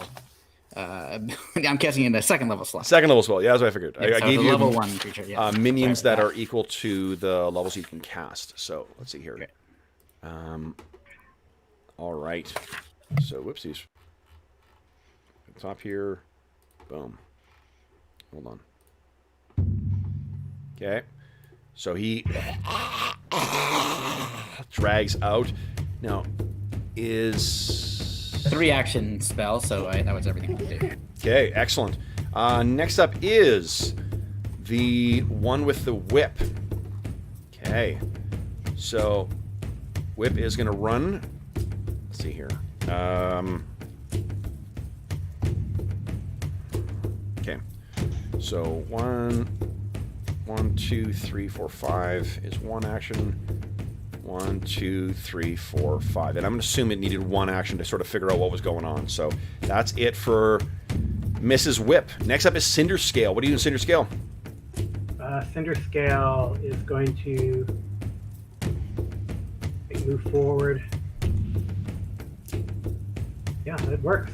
Move forward. Everybody gets a hero point. Gonna hack at this guy. Please do. Finish these guys off. Okay. The battle axe first. Oh yeah, double hacking. Eesh. So that one is a miss. The hatchet, oh god, is also a miss, unfortunately. Yeah. You want to Astonishing Fortune either of those, or a hero point? I will might as well use that hero point now, I guess. Okay. And he's gonna. Can I just redo the battle axe? Sure. Yep. Go ahead. There you go. There you go. So this, how does this guy die? Well, I guess in a way he sort of faints with his hatchet, and it's like maybe he kind of oversteps it. Then with the backhand, he attacks with his battle axe, and slices him open like an oyster, like little sardine can. Yeah. His lifeblood spills across the surface. All right, and then next up is the little ones. Okay, so every single one of them is going to have to spend one action to get their shield out, spend another action to get their shield up, and then they're going to start closing in on you guys. Because you can hear the one screaming behind you, that one with the whip, which has it out too. It kind of cracks in the air. Yeah, that one right there is the whip one. So they're all, let me see here, 1, 2, 3, 4. Can we move 4? 1, 2, 3, 4. They're screaming something at you, but Lord knows what they're saying. 1, 2, 3, 4. And I'm only going to let the ones in the first half of the ship actually move. The rest of them are going to have to spend one of their actions getting a perception check, seeking, rules is written, to figure out what the hell's actually going on. All right, so they start running in. Next up is Ghost Hunter. What are you doing? All right, so newly invigorated, feeling great because I just, tossed one guy off. I'm gonna, second verse, same as the first. Ghost Hunter kind of runs up along this thing, up over the wheel and around, and he's gonna try to kick this guy off. Okay, so you're gonna need a crit success to get him by 10 feet, but let's see how it goes. Yep, but I get +1 because I have panache, so nice. 26. Yes, you do. So he runs up, puts the shield up, and what do you just hit it with both feet, and he goes flying over? Basically, yeah. Yeah, love it. You hear sploosh, and again, that metal's gonna be carrying him down to the ground. You still have one more action. So I'm gonna. I'd like to make a reaction to that. Yeah. Which is I can use Death's Call as a reaction, which is when a living creature within 20 feet of me dies. So the question is, does he pass within 20 feet of me as he goes flying over the? Sure. As he goes into the water. As he tumbles along, you can hear a crack as his neck breaks. Okay. But this guy's Awesome. dead too. This guy's dead too. Remember? Oh yeah. Well, yeah. I was. Gotcha. I was sort of so I'm basically gonna suck the life force out of him, that little bit of life force that's left him as he's dying. And I will then gain temporary hit points equal to the creature's level plus my spellcasting. Amazing. Modifier. All right, so you seem invigorated from its very lifeblood. Ghost Hunter, what you got? One more action. Nice. I think I'm just gonna pull out my short sword. Love it. Kind of egg him on. Okay. Next up is this one with the two strange hands. So this thing first, it hears the noise as one of its actions, so it seeks. Then it 1, 2, 3, 4, 5 gets to there, and then it. So this thing looks and sees you, and I'm gonna pull up its because the illustrations for these things are so good. We're taking a look again too. So it looks at you. You can't see its eyes. Is it a beetle? Is it a living thing? I know, I'm telling them. And then it gestures at you with one of its hands, and actually just with one because it's only got one action left. And one of those chain things just shoots out towards you. And let's see if it hits. No, nat 1 goes wide and comes back, but it seemed to have some kind of strange. Unnatural power on the end of it, and it returns back to its hand. Is it part of this creature? Who knows? Blackbone, you're up next. Okay, so I'm going to use my first action to sustain the animate dead, which I can do for 1 minute, and basically tell it to go attack. So it's a minion, which means it's got 2 actions. So what does it want to do? So one action will be to move. Okay. And the next action will be to attack that Okay, Go right ahead. there. You should have full control over the ghoul, so go ahead and take whatever action you want with it. Sorry. There we go. Cool. Yeah. Here we go. I guess he will use his jaws. Okay. That is a hit. Now, this thing does get a chance to, because it readied its shield, it will get a chance to try and use a reaction to interpose. So hold on here. Yeah. I just forget how that actually works. Madison, come on. Bush League. It's one of those things that once you look it up, you'll remember it. It's just a pain in the butt to do so. Well, it's a reaction. What it does is it reduces damage by 5, and then if you do more than 5 damage, then it is split, or both the shield and it takes the damage. So there we go. Yeah. It was up there. I just needed to think about it for a after So go ahead. Yeah. Damage is 4. So unfortunately, this and go ahead. And There's more. So if he is still alive after taking the damage, he might. So he did not actually, because he interposed the shield. Yeah. Wham! Your thing is like I kind of biting on it. It takes no damage. Take none damage. Okay, great. Yep. Okay. All So that's right. one action, and then Yep. I am going to let's see.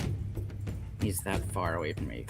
10, 15, 20, 25. Yeah, too far. So Blackbone then will just point at that creature Hey, come on. and send a lance of negative energy at it. Okay. The one that the minion, the ghoul, just attacked, because I can't reach anybody else. Okay, go ahead. Here we go. It did use its reaction. That is a crit. 26. Nice. So 13. So what does it look like as you kill this thing with one stroke?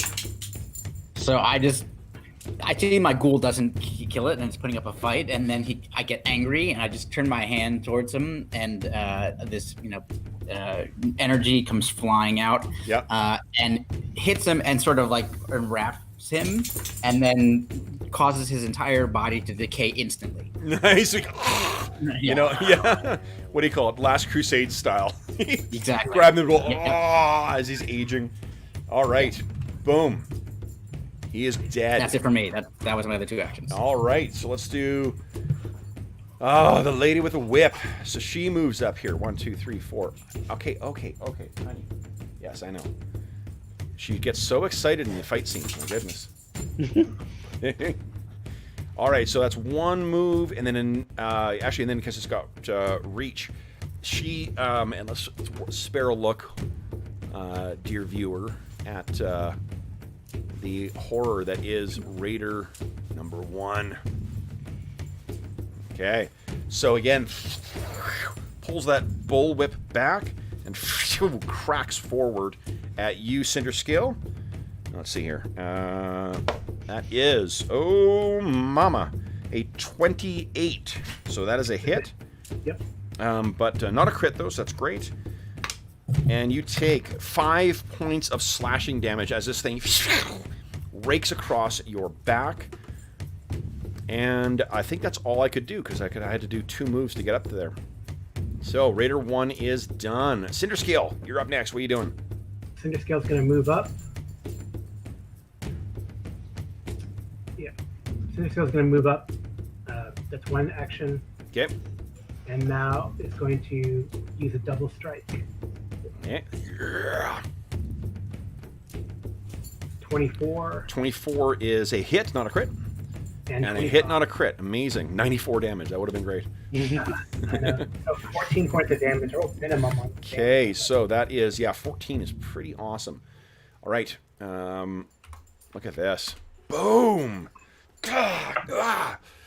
All right. Cinderscale, that was 2 of your actions. Oh, you had to move for the last one. I did like 5-foot step. Right. Okay, minions. Minions are coming in. Yeah, they're screaming something at you. 1, 2, 3, 4. Keeping their shield up. So keeping the shield up. So I'm only going to get 1 attack from these guys. The ones in the middle of the ship are starting to get savvy to what's going on. So 1 action to seek. 1, 2, 3, 4, 5, 6, and 1 action to start moving down. Okay, so they're all running down the deck, trying to figure out what the hell's under attack. One of them is moving to the front of the ship to try and make sure that there's no one attacking from that end. Because someone's got to have the wrong idea, right? And then we got, okay, so these two guys, one of them swings this vicious black metal sword at you, Cinder Scale. That is no way near hitting. You batter it aside like it's a child's implement. And Ghost Hunter against you, that will be a 17, so also a miss. You nimbly duck out of the way of this thing. Speaking of Ghost Hunter, you're up next. What are you doing? All right, I am going to. I had a lot of fun doing that last time, so I'm just going to do my 5-foot step here and try to kick again. Okay. You have a +2 now because you've done 2 panache things, or No, it's just a flat +1 for having panache at all. Gotcha. Ooh, not so good. So you hammer it, you sort of spin around and whack him with your tail, and he sort of batters, doesn't even move him at all. You still have one more action.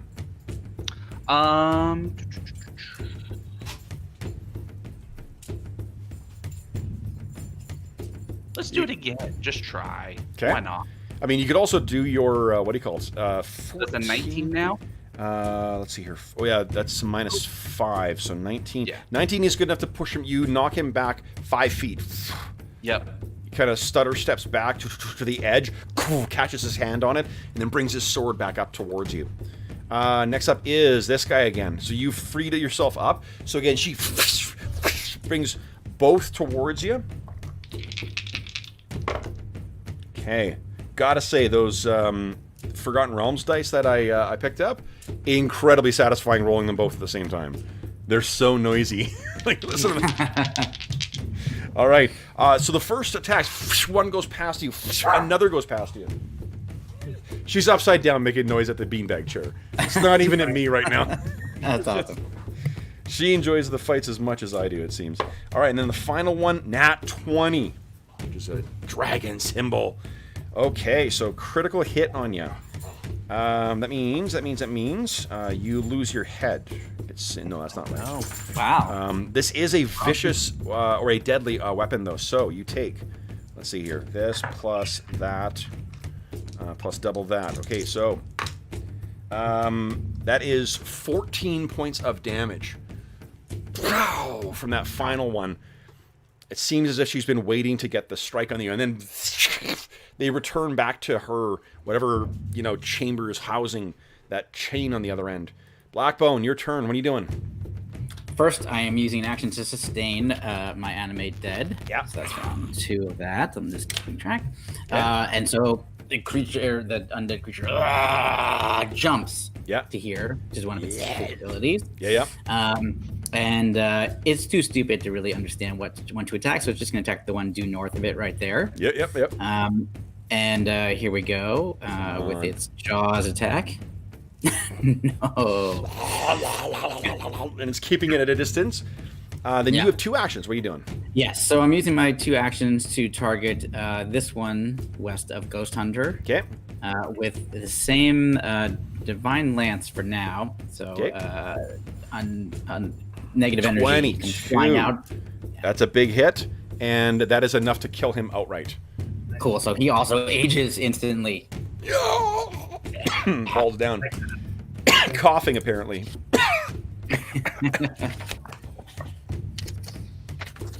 All right, is that that was a 2 action? Yeah, that's it. That was 3. All right, then it's the Whipster. All right, so then, what this thing does is so first it brings that whip around and it seems to choke up on its own. It tries to bring it along your back there, Cinder Scale. Terrible roll. So that is a miss. Then it is going to move back one. Should have done that before it used its whip. And then it pulls out some kind of something from its like a sheath side, and then it sort of snaps out, and you can see it actually looks like a bow, but strapped to some kind of thing, and it fires at you. Second attack, which is -5, which means that is a 19. So something blows past you, and then you can see what the effect would have been. Right back behind you there is where it connects on the boat, on the railing on the side, and it explodes and splinters of wood go everywhere. Cinder Scale, your turn. What are you doing?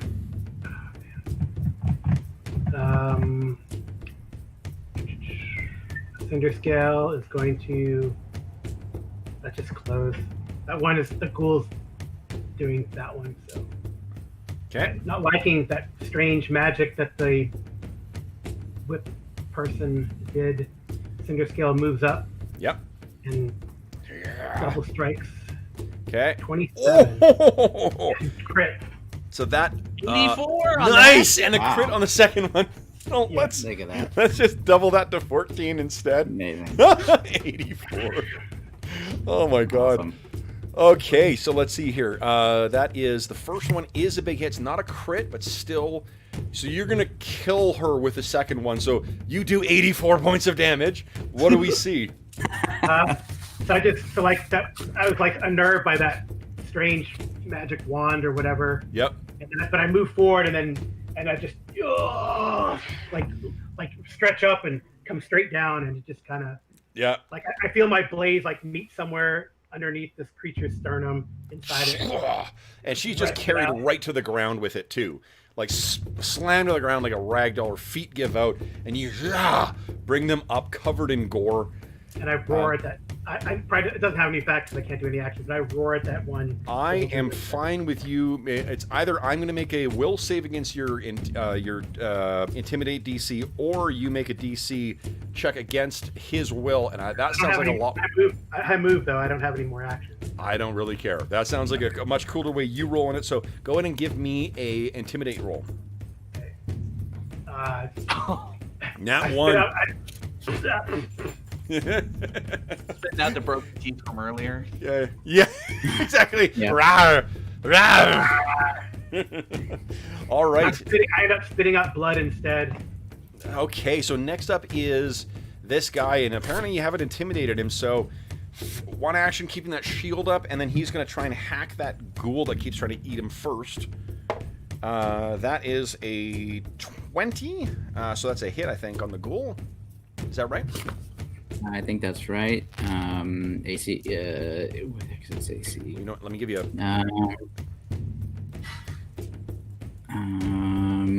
Here, 16. Okay, oh yeah, okay, so not a crit, but a hit. Let me give you a health bar for this thing as well, too. Hit points, there we go. And, come on, just see that. Bottom, visible to everyone. There we go. You guys can all see his health bar now? I can. Excellent. Okay, so he takes 6 points of damage. And then he's going to try and hack him again. So this is -5. I only have a +1. I got a 17, so that's a hit a second time. 3 damage this time. All right, then Ghost Hunter, what are you doing? All right. Oh, shit, hold on. I got a whole bunch of these other guys. I forgot. Oh no. Sorry, guys. Sorry. So I'm going to move 1, 2, 3, 4, 5. Ready shield, and then run into you, I think. 1, 2, 3, 4, 5. Ready shield. 1, 2, 3, 4. And let's see here. Just last couple of ones. 1, 2, 3, 4, 5. Ready shield. Hey, we can attack Cinderstone, or Cinder Scale rather. The last one runs in shield readied, but cannot attack. So I only get 1 attack on your Cinder Scale. That is a 16, which is a miss. Okay, sorry, Ghost Hunter, your turn. Well, now that there are more there in kicking range. Nice. But no, I'm actually gonna do. I'm gonna do my. I'm just gonna move because I don't think these guys are gonna get attacks of opportunity on me. Okay. So I'm just gonna move to here, and then to here, and then to here. Yep. There. And then I'll do kind of like a sideways roll to the last part and come up with a lunge to try to stab this guy with the weird chain things. Awesome. Yep, please do. Short sword, and I'm gonna do my finisher, the confident finisher on him. Awesome. So Now, do you have to declare that before you attack, or I can't remember, to be declare honest. before you attack. You do? Okay, awesome. Pretty sure that's the way it reads to me, because it says you declare and then you make a strike. So Yes, okay, then, yep, absolutely, cool. All right. Holy shit. So that is, it's not a crit, but it is a solid hit. So that's All right, and 9. then I'm gonna do an extra 11 points of damage for my confident finisher. Oh my god, watch this. Gosh. Boom! 20 Nice. damage, holy shit. All right, so that was a move. Oh, did that take you 2 actions or only 1? That was just two of my actions for a move and then a hit. So I'm gonna one more. stab him again. Fuck because yeah.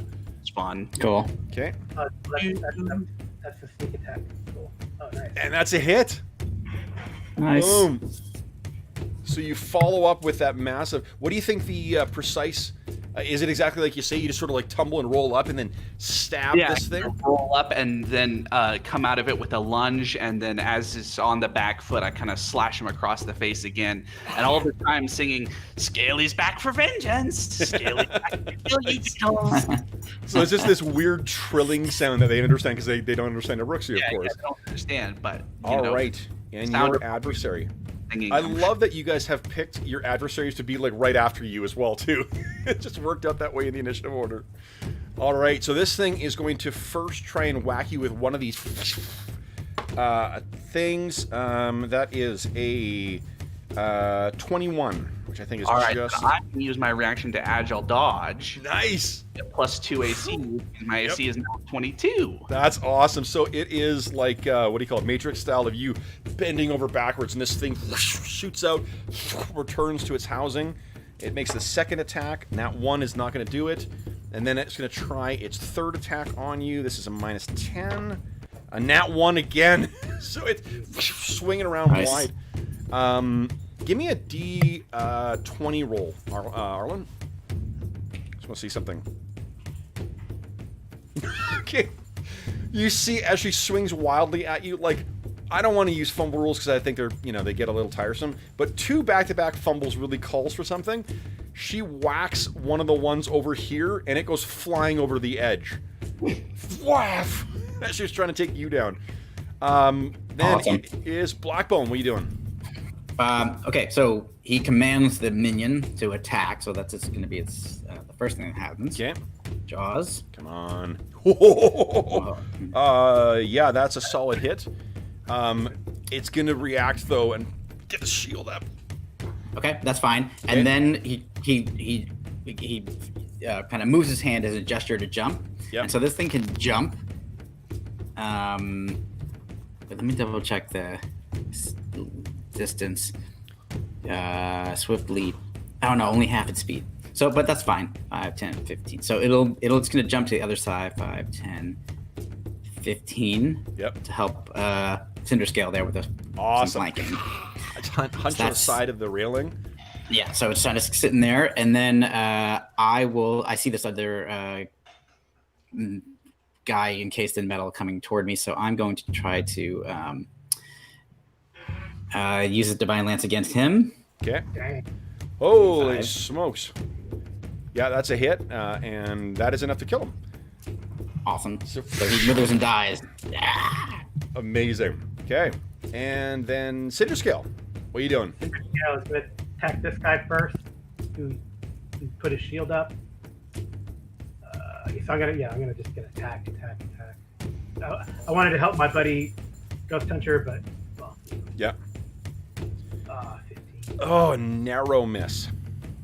I see he's gonna keep going, try to kill that guy. Hatchet. Oh, come on. Oh, narrow miss again. Now, guys, it is very close to 4:30. I think it's time for you guys to get another hero point. Okay, I might hold on to that. I'm gonna hatchet at him again with my third attack. Okay. Does it go battle axe, hatchet, battle axe again, or how does it You can, yeah, you can just do battle axe again. It's just you would use your third attack. It doesn't matter. I can do whatever I want on my third attack. Absolutely, yep. Screw it. I'm just gonna. You could use athletics to try and push someone if you wanted.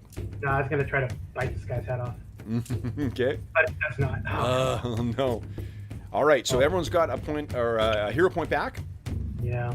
Then Cinder Scale, we got. Oof, you're the one who seems to be in the most dire. I think the one of them is turning around to try and keep a distance between it and that fucking ghoul, because they know, these things know all about what ghouls do. So it's each of them is going to raise a shield again, and then we'll have, let's see here, first 2 of them on Cinder Scale. 22 and 22, so it looks like both of those are hits. Yeah. You take 15 points of damage. Okay. And then the one attacks the one who's with the ghoul is actually going to try and push it over the edge. I'm going to make a you know what it'll do is it'll actually shift here, or not shift, but like it'll move here and then try and push it over the edge. Get out of here! Let's see. It's athletics. Is okay. That's a nat 20. Whoa. So it bam hits it. Your ghoul goes flying over. Now your ghoul's not dead. It's just because that thing can potentially swim, but it just gets knocked back 10 feet and sploosh, drops into the water. Cool. And then the second attack from these things. Let's see here. That's 16 plus. Oh, actually, -4. So no, a 12 will not do it. All right. So Cinder Scale, while you did get hit with a couple of them, that was certainly not enough to take you down. Ghost Hunter, you're up next. What are you doing? All right, I'm going to sort of leap at him and kind of bounce off, go to here, and then over to here to tumble through. Or at least I'm going to attempt to tumble through to get my panache back. And it's against their reflex, right? Yep. And I'm going to use my new hero point to re-roll. Good. Nice. 18 is what you're rolling in. Oh, yes! Yes. So what do you, like, scramble through the legs or something? No, I think I sort of hop up and just a sort of slight kick tap off of his shoulder and land on the side. And then I'm going to do same thing as last time. Going to finisher him. Awesome. Okay. With the short sword. 26. That is definitely a hit. Go ahead and roll 26. your damage for your... Another...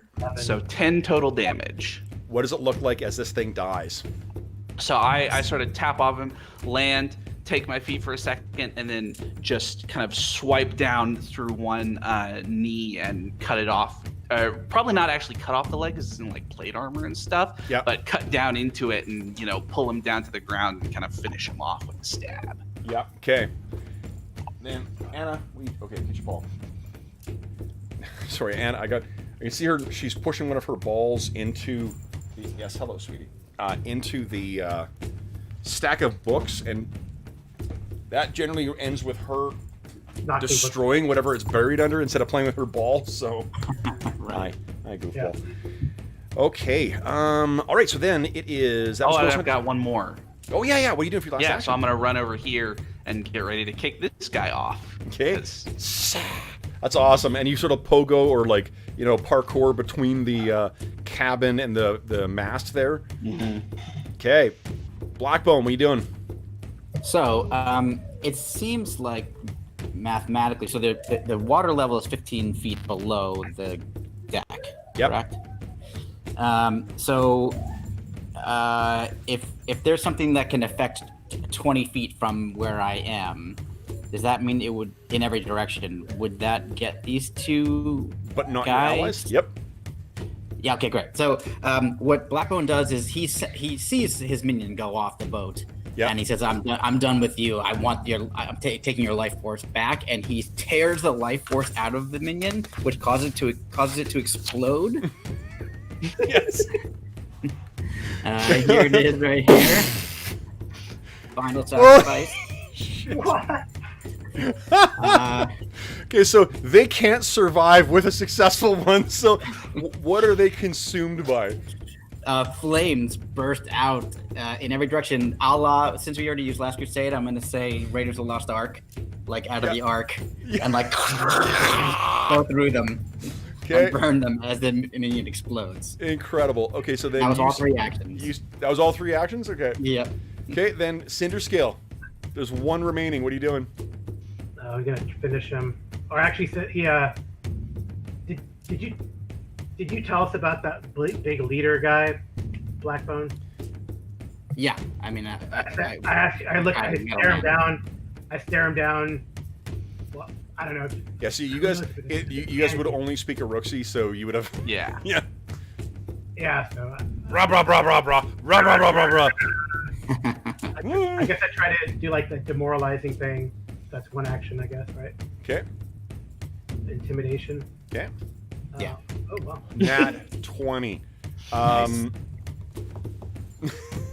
Would you roll 2d6 for me? 2d6. Okay. 2. He doesn't fully die, but he does have a minor cardiac incident in relation to this. So he drops his sword, drops his shield. You have 2 more actions. What do you want to do? I am going to 2 more actions. So I guess I'm going to. I'm hurting pretty bad, so I think I'm going to pull out that interact, pull out the the big healing potion, and drink it. Okay. That's the third action. Go right ahead. Yeah, yep, absolutely. Then it's this thing. He's running. Oh come 1, on! 2, That's 3, awful. 4, 5, 6. 8, 9, 10, 11, 12, 13, 14, 15. Okay, so he's running all the way over here. Ah! The full length of the deck, screaming. No weapon in his hand, no shield. The guy who had the wise idea to be on the other end sees him running and looks back and sees this, like, the lot of you there. And I think probably heard that terrifying roar that Yeah, I'm covered in like my own blood and spittle and the blood of the person the leader type that I killed. Yeah. Just sprays him. Okay, Ghost Hunter, you're up next. What are you doing? I'm gonna finish off the one who ran, so I'm just gonna run after him and stab him in the back with my sword. Okay. Get back here. Yep, and he dies. So I think the last guy looks at you guys and he leaps over the side. He's just too many Scaly's back for monsters. vengeance. Needles better go in the water. All right, so guys, you have a moment to catch your breath now. What are you doing? I'm gonna. The deck appears to be yours. Yes. I just want to walk over to Cinder Scale. I can help you. I can treat your wounds if you wish. Yes. Okay. So it'll take me 10 minutes to do this, Okay. but How long do your let me try. temporary hit points last? They only last 1 minute, I believe. I'll double check that. So I got. Okay. So guys, let's just forgive me for having to take a second break, but Old Man Bladder is a Yeah. clone. So No, let's just, that Do sounds we good have to me. like 10 minutes, or I mean, do we have like? Can we take like a 10-minute? if you guys, there's no one else on the deck. There's no one else who comes up. Okay. Right. But you can sense that the Genesis Stone is here. Okay. So let's just take just a couple minutes here, guys. We'll quickly refresh ourselves. Oh no! Okay, so I used up my one of my hero points. Okay, to not So I wanted kill to someone. not. Yeah, exactly. So I think that was unsuccessful, unfortunately. The 10. Yeah, sorry. Yeesh. So he's gonna drink his last potion then. Okay. I I'll be also back question. momentarily, guys. Me See you too. here.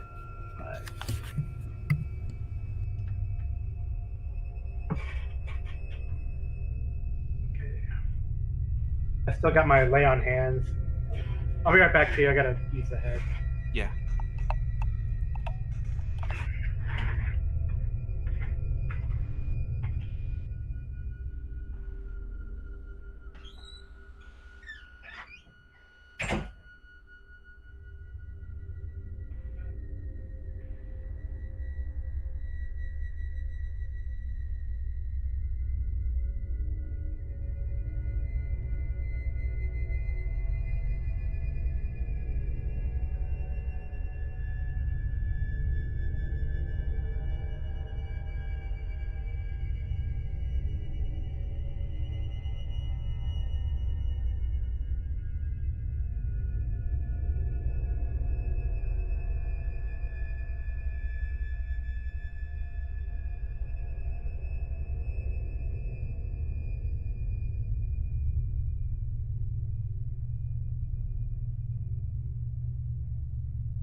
Okay. Oh. I am so glad I wasn't the only one who needed to go. So I feel a little better. Well, I officially became the old man of the group today, so... Nice, that's right. Once again, a huge happy birthday to you, George. Thanks. Oh, jeez. Try not to think about it too much. Nice. Okay. Try not to think. All right, let's see here. We're out of initiative now. Okay. Let's see here. Remove all turns. Well, I mean, the just the little amount I have seen the what do you call it? The Swashbuckler and the Oracle in play. They seem pretty fucking cool. No, it's really fun. I really like it. And I did check. It was the temporary hit points last only 1 minute. Only 1 minute. Okay. Okay. Yeah. I'm back. All right. The Genesis Stone. So, guys, Oh, what do you wish to do next here? I say the stone is below. We're almost there. But I was going to ask, did Black Bones tell us about that leader that was killing, or that one in the... Yeah, I was calling him a metal demon. I did not see the demon here. He may be below. All right, Okay. so I'm gonna just check just on the deck to see if there's any kind of magical emanations using my detect magic cantrip. So there is. Would you give me an occultism roll, please? Mm-hmm. Or a nature roll. Either will do. All right, I'll do nature. 19. I think all the bodies, Cinder Scales, just throw them overboard for the fishes. Yeah. You'd easily toss them over. Although I think Ghost Hunter's taking care of that for the most part.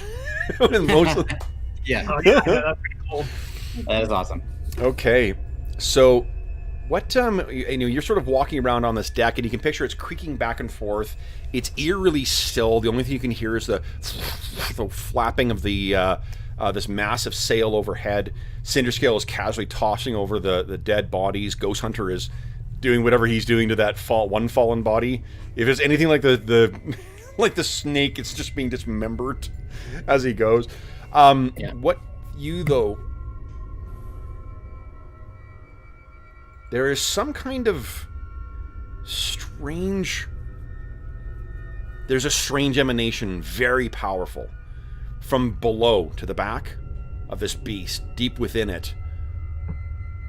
And it's like the pleasant tone that you gained from the Genesis Stone, but something is off. And I'm going to describe that to my companions in the creepiest way possible. Then we must go below, retrieve the stone, get off this abomination of... Yeah, what is happening with the ship? Is the ship just sailing forward, like straight It's ahead? just listing along, yeah. Okay. Yeah, probably like the sails are flapping since it's got no control Yeah. of it. Cool. So let's go below then. Okay. We're ready. So you guys move to the back. Let's see. Ready as a bee. Let me get out here. Go down to the right layer. Let's see if I got this to work properly. Do. Look at that. Nice. Ooh, very cool. Okay. Cool. So you guys head down these stairs over here. Yeah. Who was first?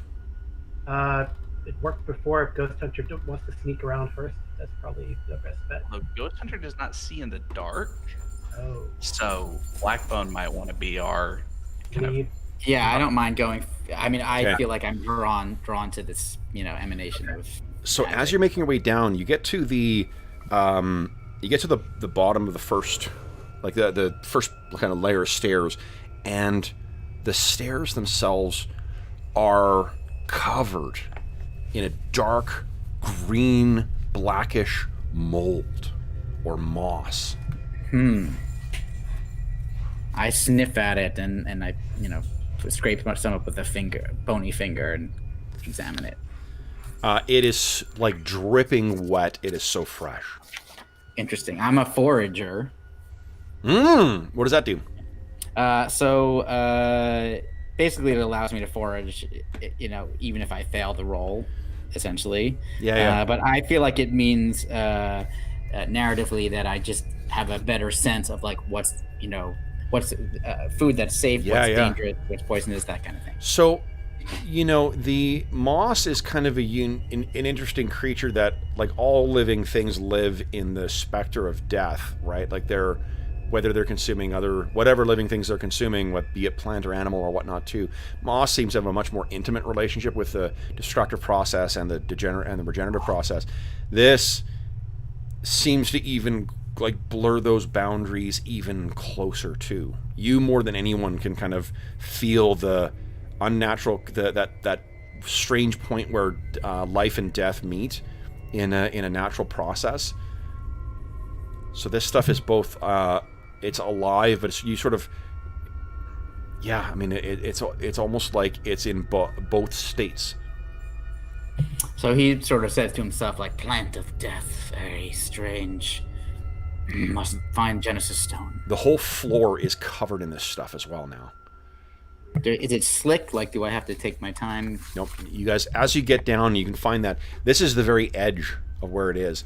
It gets thicker the further south you go, and you can see there's a door. It's not on the map here, but right where I'm pinging here, there is a door. Yeah. And you see that door is completely covered, like where the floor is covered. The entire door, the ceiling, it's all like, it's as if it was, you know, you're stepping down and finding yourself in the depths of the most verdant jungle, ancient and overgrown.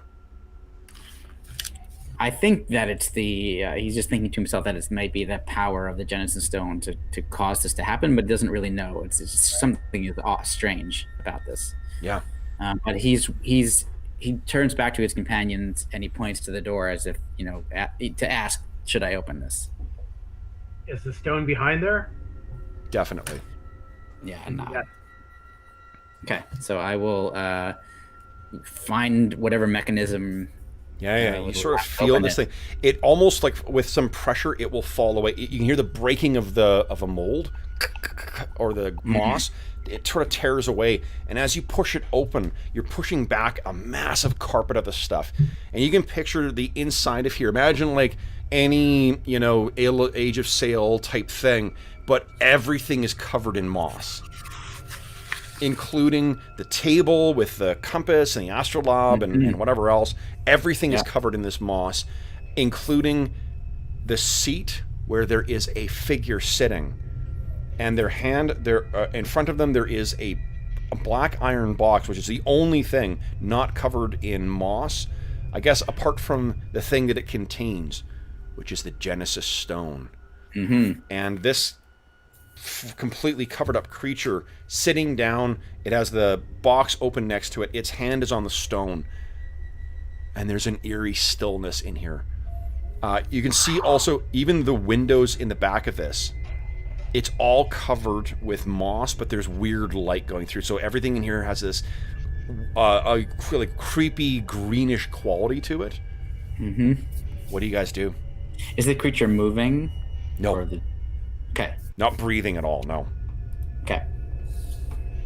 I turned his. I mean, I feel like Cinder Scale is the champion, so I kind of allow him to take the lead at this point. Now that we've found the stone, this creature is right here. Okay, so the stone is like. So I'm gonna. So he like you said, it had its hand on the stone. Yeah, it's like sitting down and it's touched the stone, and then everything has been covered. I'm gonna prod with my battle axe, prod its hand away from the stone. Okay, so you sort of prod its hand, and then you see this thing's eyes snap open. And guys,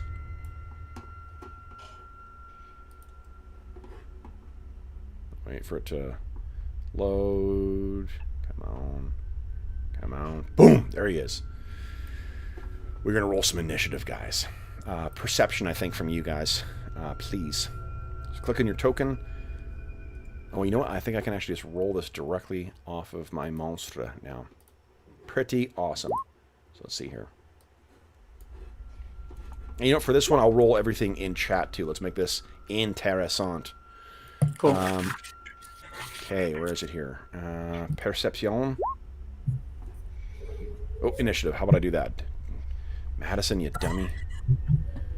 It's funny. I got a text from my son, so I almost said, "Dad, you dummy," because I was just That's really I have my funny. head in dad mode. Yep, totally. Okay, and I think deception. You never use the system. roller, yeah. So I was doing this all the time the first time we were using it, so Yeah, doing it wrong. Oh. No. Okay, so guys, let's do this. Descending. Boom. All right, so first up is this thing. So, first thing it does... Guys, I'm making use of my spell cards. All right.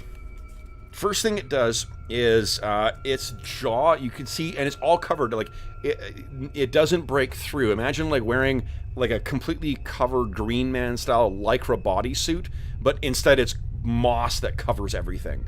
So it turns and kind of, it howls at you all, and then shoots and vines reach up from the entire cabin. And I need you guys to all give us reflex saves, please. Fantastic. 26, 22. The DC is... Oh, well, it's in the thing here. 22. Did everyone succeed? No. Ghost Hunter did not. Ghost Hunter did not. And he Even blew with his- my hero point. Even your hero point. Did you get your last hero point? Oh, it's 4:30. Yeah. I gave out ones at 4:30, right? Yeah. Okay. Well, this is going to be... I'm going to give you all another hero point because you're going to need it. So that's the first thing it does is it... let's see here. You are at minus 10 foot penalty. Yeah, 10 foot speed. Everyone else is okay. But it is difficult terrain.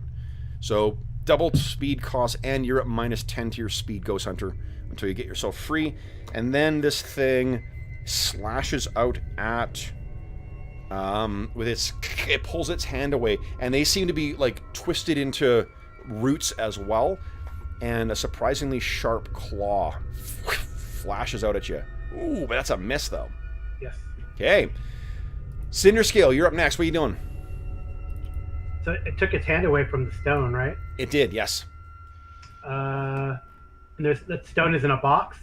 Stone is in a box, about like maybe 2 feet wide, heavy metal, like iron. Alright, so I think the first thing I'm going to do is with my offhand, my hatchet, hook it onto the box and push it like away, like back towards my companion. Sure, yeah. Give me a athletics check. Let's just see how far it goes. Okay. Holy shit! Thanks. Where do you like? Do you want it to get all the way away from you? Yeah, all the way to like where those guys are, Ghost Hunter and them. Amazing. So it leaving a furrow of where it carves all the moss away, slides down perfectly to stop right next to you, Blackbone. That's your first action. What's your next two? Now I'm gonna hack this thing, this abomination, and what sucks is I rolled a 20 on my app. Okay. Jeez. Well, let me give a. I'll give the. Oh! Wow. Oh my god, this is really how it should go for every Yeah. charity session. Isn't it? The It's donor awesome. gets back-to-back Yeah. crits in their final fight. That's incredible. And is that actually displaying the correct crit damage too? Yeah, I think it looks like it's 2 times. Yeah, I rolled. Awesome. Did I roll it? Yep. Yeah, I guess it's. So It- it has. I don't know. It has a. What does sweep mean? Sweep means You if can- you're attacking a I can- second person, then you get a +1 to that one. Gotcha. Okay. Okay, so That was just my hatchet. That's 18 points, I guess. that's awesome. Okay, so then that was your first attack. What is your one more action? Hatchet. That's probably a miss. But... Okay. Oh, and that should have been second attack as well too. Okay. Oh no, because you had 2 actions. Sorry, I'm a dummy. Right, because you got your dual attack. All Yeah, right, but that's done. Yeah, it's done. Blackbone, what are you Now doing? I'm done. Did you say run? You- No. Not yet. I mean, that's an I- idea. That's my. Well, I guess what I'll do is I'll spend an action. Well, is it one action to pick up this Genesis Stone? Yep. Okay, great. So I'll at least use one action to do that, and I won't run yet because I want to see what's going to happen. So I'll use the other two actions. Would you give me a will save, please? Yes. Here we go. 13. Not good. I have something called a hero point. So let's see if this. This is why it's good playing with videos, because you can see the DMs cringe. Nat 20! Beautiful! Oh my god. So what the thing is, this thing is raw, untamed power. So with a nat 20, you have seized control of this. You will not need to make any more saves against this. But we see some kind of physical change to Blackbone. What do we think? Nice. I think he's so emaciated. It kind of like expand a little bit, and what you can see beneath the like almost translucent gray skin he's got is like that moss. It's like part of his body. Excellent. Yeah. Okay, so that was only one action. Blackbone, you got 2 more actions. Yes. So I'm going to use those 2 actions to cast, feeling even more emboldened than usual, a divine lance at this thing. Okay. 27. 27. Does this have any special effect on undead? It does. Yes, it does. No.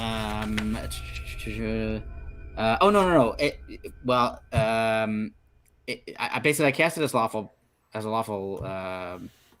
thing. Okay. Alignment. This thing does only not if it's it does have vulnerability to that, but yeah, you that's it. Scour this thing, and it's not a crit, but it's still a hit. So let's take some damage off here. Excellent. All right. Ghost Hunter, what are you doing? All right. I sort of look at Blackbone for a second, see that he's got the rock, so if we need to flee, he's gonna be. That's our sort of backup plan, and I guess I'm gonna do 10, 15, 20 to here, and then another up to here, and I'm gonna stab at him with my short sword. Nice. Now, hold on, let me see if you can see here. Nice. Yep. So you are you're not suffering that -10 anymore. Okay. You moved. Oh, and big hit. Okay. Great. All right. Then, is that it? Oh, now it's this thing. The captain. Okay, so it is going to... Cinderscale, you are the one that it is the most afraid of. I do have a question for before... Well, no, I'll wait till you go, and then I'll wait. It doesn't affect anything. Okay, so first attack here. 20... Is a miss. Is a miss. Nice. Plus off by 1, so if you have anything. No, I don't think it does. So then second attack. 29. Ugh. So that is 19 points of damage. I'm guessing it's not a crit, and I need you to give me a fortitude save too, please. You can use your reaction to do your divine. I'll use my divine. Okay, so you get +2 to this roll. So 17. Oh. 17 is not a crit fail. But I'll use my hero point since I have 2. Okay, yeah, please go ahead and reroll. 22 is what you're looking for. I need 11 or better. Nope. Okay. Oh, that's a close. So it's not a crit fail, but you take an additional, let's see here, 4 points of poison damage. And then its final attack, it'll try and go for you again. Let's see here. Come on. That is a hit. Oh, shit. What am I rolling? 16. Good lord. So that's 11 points of damage, and you're already poisoned, so I'm not, you don't have to roll again. So he is at -1. I don't know how that works. What are you at? -1 now. Okay, no, it's not a negative thing. You are down. Down, yeah. Okay, so, and then you lose, hold on. How many hero points you got? 2. No, 2? 1. 1 now. Now, I think that there is errata on this, if I remember correctly. So this isn't quite right in this, but I'm not going to stop to look up the errata. There's basically it's like different in one place or something. Yeah, it's that the way that I think it's how many hero points you get from when you're dying. Yeah. So I think initiative what happens is you drop to right after this or right before this thing. So there we go. And then you also, like when you get up, you get the wounded condition. And then if you get to 4 wounded condition, you die. Okay. But let me see here. It's under playing the game. Go. I know there's a great picture of a goblin bleeding out on that page. And I'm not laughing at the goblins bleeding out. It's because it's a really kind of cute picture. Where is it? You know what? Maybe I should look up dying. How about that? I'm going to try to help you out. Okay. You gotta, I mean... I've got a thing that will do some cool stuff that I'm excited to use. He's going to drink your blood. I'm going to drink your blood because I now have the precious. Okay, so you're dying out. Let's see here. Your dying value is 1 right now. Then what you do is you make a flat check, which is just roll a dice with no modifiers against 10 plus your current dying value, see if you get better. Okay. But we worry about that on your turn. So right now you are down at 0 hit points, and that's it. And this thing's turn is done. Blackbone, you see this thing, it like has lashed out and torn your champion down. What do you do? Yeah, he's like, Blackbone feels the pain of Cinder Scale going down. Like he feels like the death that Cinder Scale is experiencing right now, the throes of death. So he uses all 3 actions to cast a heal spell. Ooh. And so he uses this. He does, material, somatic, and verbal components all mixed together, which does a few things. 1, it gives me a range of 30 feet, so I can heal him. 2, it lets me heal 1d8 plus 8 damage to him. Yep. So he gets 12 back, and I disperse positive energy in a 30-foot emanation. This targets all living and undead creatures in the burst. Interesting you say that. Would you kindly... Now, it gets a fort save against that. Could you click on that, the heal spell? Oh, yeah, sorry. Yeah, it's okay. Sorry, yeah. I think it's an 18 is your save DC. Yes, but it's an 18. But is it 18? Okay. There it is. Okay. All right, so then it's... Get that on here. Make a nice roll here. Oh, 12 plus 9. It's a save. Successful save. Oh, hold up. Let's, hold on. I'm cheating. I was rolling all these dice in the thing, so let me re-roll here. Madison, quit fucking cheating. That's like rolling my beautiful blue dice there, guys. What can I say? Yeah. 14 is a fail. So go ahead and roll damage. So it seems like it does the same amount of damage as I did healing. Yep. And how much? And I rolled the same. 12. Nice. So this thing is being scoured. There's little bits of flame that are flaring up in the black bits of the mold. So it almost seems like a mix of a burning ember and moss at the same time. Awesome. Then Ghost Hunter, you see all this shit happening. What are you doing? I am going to try to roll between his legs with my acrobatic. Okay. 25 is the DC. 25 is the DC. 25 is the DC. All right. Yes! Yes! Nice. So What do we see? Under the table and everything, right? Yep. To get my flashback so that I can finish him with the short sword. Come on. 18. Even flat-footed is not quite good enough. You want to hero point that? I'm going to hero point that. Fuck Why? yeah. Nice. Is that good enough? It's inching up. I do appreciate Roll20 having a bidding war against the DM. That is so close, but not quite good enough. But you do have one more action, though.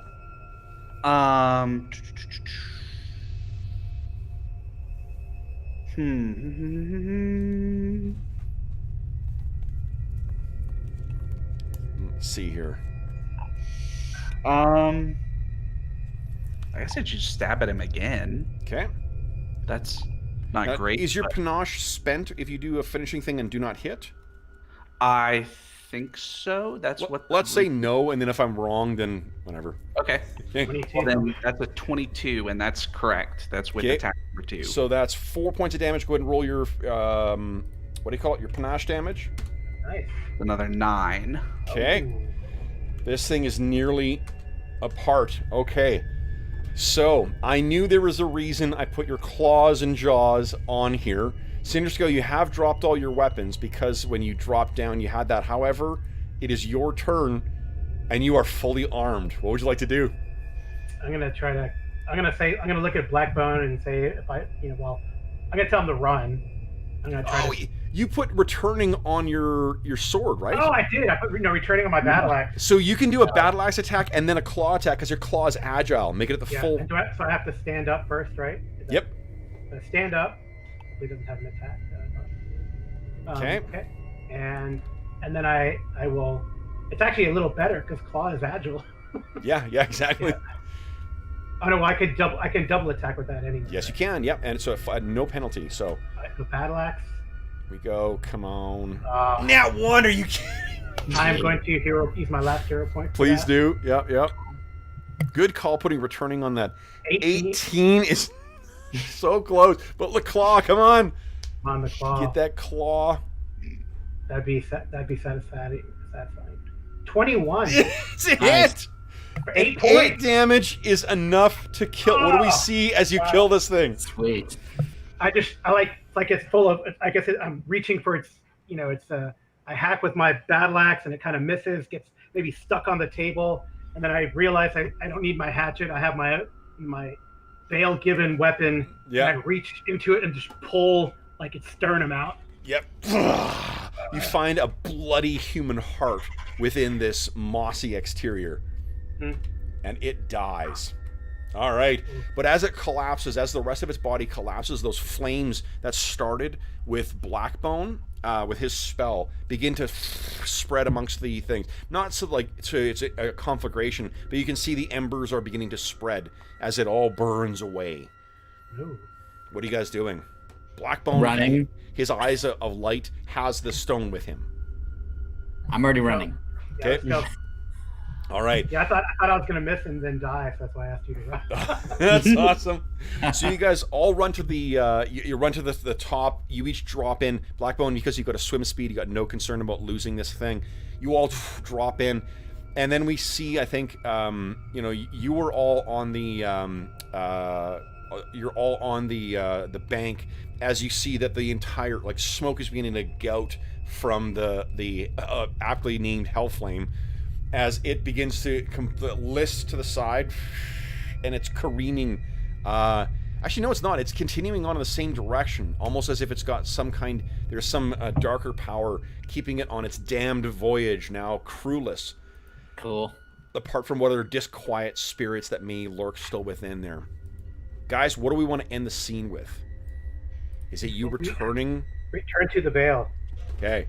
That's so my vote. I think we don't see. I think we don't learn what happens. What we see is you guys once again making your way through the tangled forest, the nest, as Blackbone called it.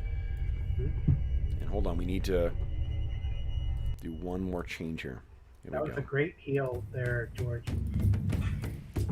Well, it's awesome that it has that. It's just a cool way that they designed the spell to have different options depending on how many actions you use. Yep. Yeah, I think D&D's come a long way from cure light wounds, cure moderate wounds, cure serious wounds. For sure. Yeah. So, am I correct in thinking that as you guys are walking along, Blackbone... But let's say you guys are all being greeted. This is you guys walking back into the village, and Blackbone, it's not lost on you that the last time that you came from the Deadlands back home, you were hated and in exile. This time you are returning the life-giving Genesis Stone. Cinderscale, of course, you're always welcomed as a hero. And Ghost Hunter, where are you as everyone's coming in? As you're making your way into the village? So Ghost Hunter is in rage.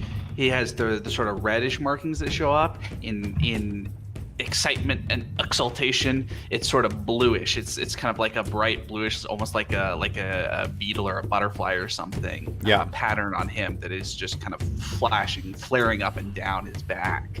That's cool. So you guys return the Genesis Stone to the chamber where it was. Elder Mother is still as unfortunately changed as what she was when it was gone, and she the handlers who have come. A bunch of the tribe went into hiding when these things came in.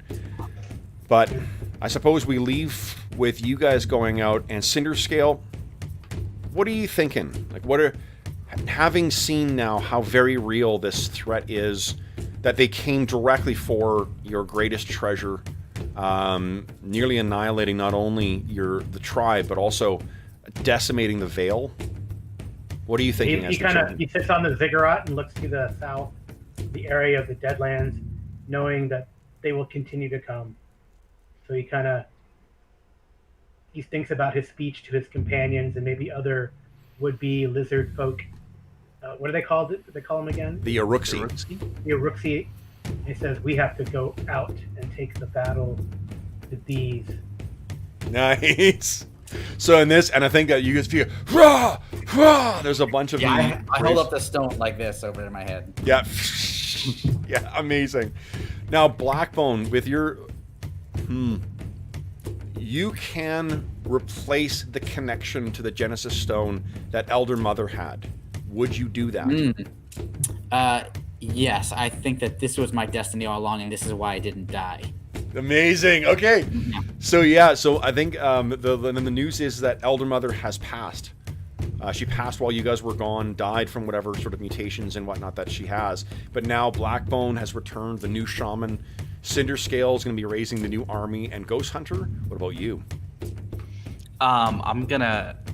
Where Cinderscale goes, I go. So I'm gonna help him train up the army and get everybody. Can I point out one thing too? We need some sort of scout assassins. You know what's even better than scouts or assassins? Allies. And you are from another people.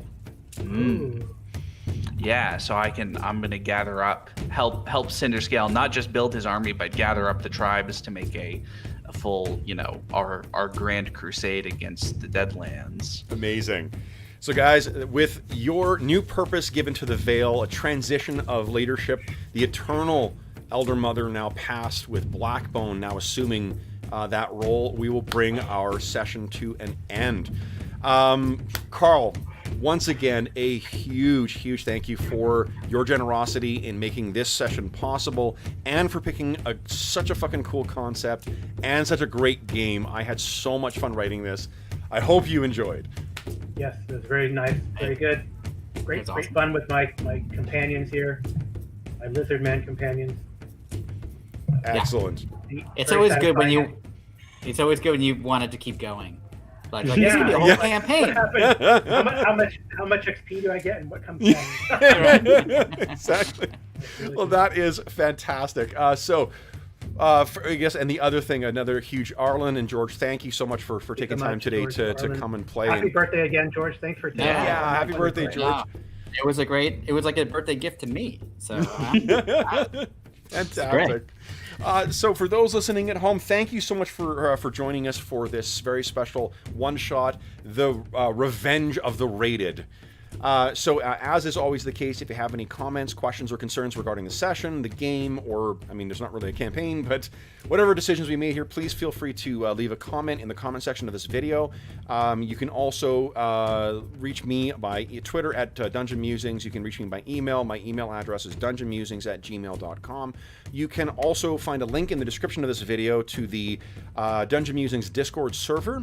You are welcome to join us on there. We have channels dedicated to Pathfinder 2, to all the other games we run on the channel, as well as a bunch of other great channels like Finding a Group, or discussing assorted games, or convention chat. Lots of conventions going on right now. So there's lots of, and because of the current crisis, they're all online, so lots of opportunities to play other games too. So if you're having trouble finding a group remotely right now yourself, there's tons of ways you can get them through the Dungeon Musings Discord server, and you are more than welcome to join us there. In addition, if you enjoyed the session, first off, if you enjoyed this particular session, we will be having another series of games available starting in January too. So for donation to the SOS Children's Villages International Charity through the Hero Save Villages campaign, And if you're not familiar with SOS Children's Villages International, it is a terrific charity active in over 130 countries that provides advocacy and direct benefits to over 80,000 orphaned and abandoned children. It's a really amazing charity that basically gives kids who would otherwise not have a chance to have a childhood. So it's a really great charity. All money that's donated through Heroes Save Villages goes directly to SOS Children's Villages International. None of it goes to the channel. None of it goes to any other middleman. It all just goes to help those fine people, help those kids. So once again, a big thank you to Carl for being such a hero, for making his donation.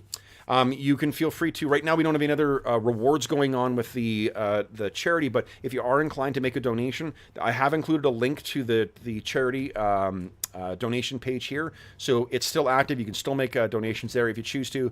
If you want to wait and see what thank yous that we offer for donors, those will be coming up quite soon as well too. So yeah, and what else? What else? I've completely lost myself. This is the second outro I've done today, and I've already apparently this is where I run out of brain power. I feel like that's everything, and then you just go to the end. Yes, then guys, I will say once again a big thank you to my players. I know it's a charity session, but Carl, Arlen, George, thanks so much for playing today. You know, the games are always only as good as how much the players engage with them and take advantage of the rules. You guys did an awesome job of taking on what I had to throw at you today. You made that transition. I've not run the chase rules yet too, and that seemed like a shit ton of fun. So thank you for such great role playing with that too, guys. Great time. So once again, for those listening at home, thank you so much for joining us for this very special Pathfinder 2nd Edition one-shot.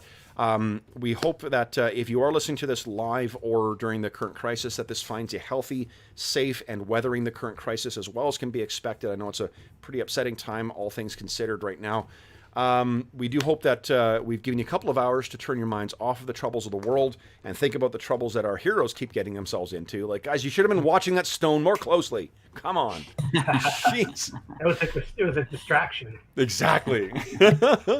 Otherwise, until we see you again next time, folks, happy gaming.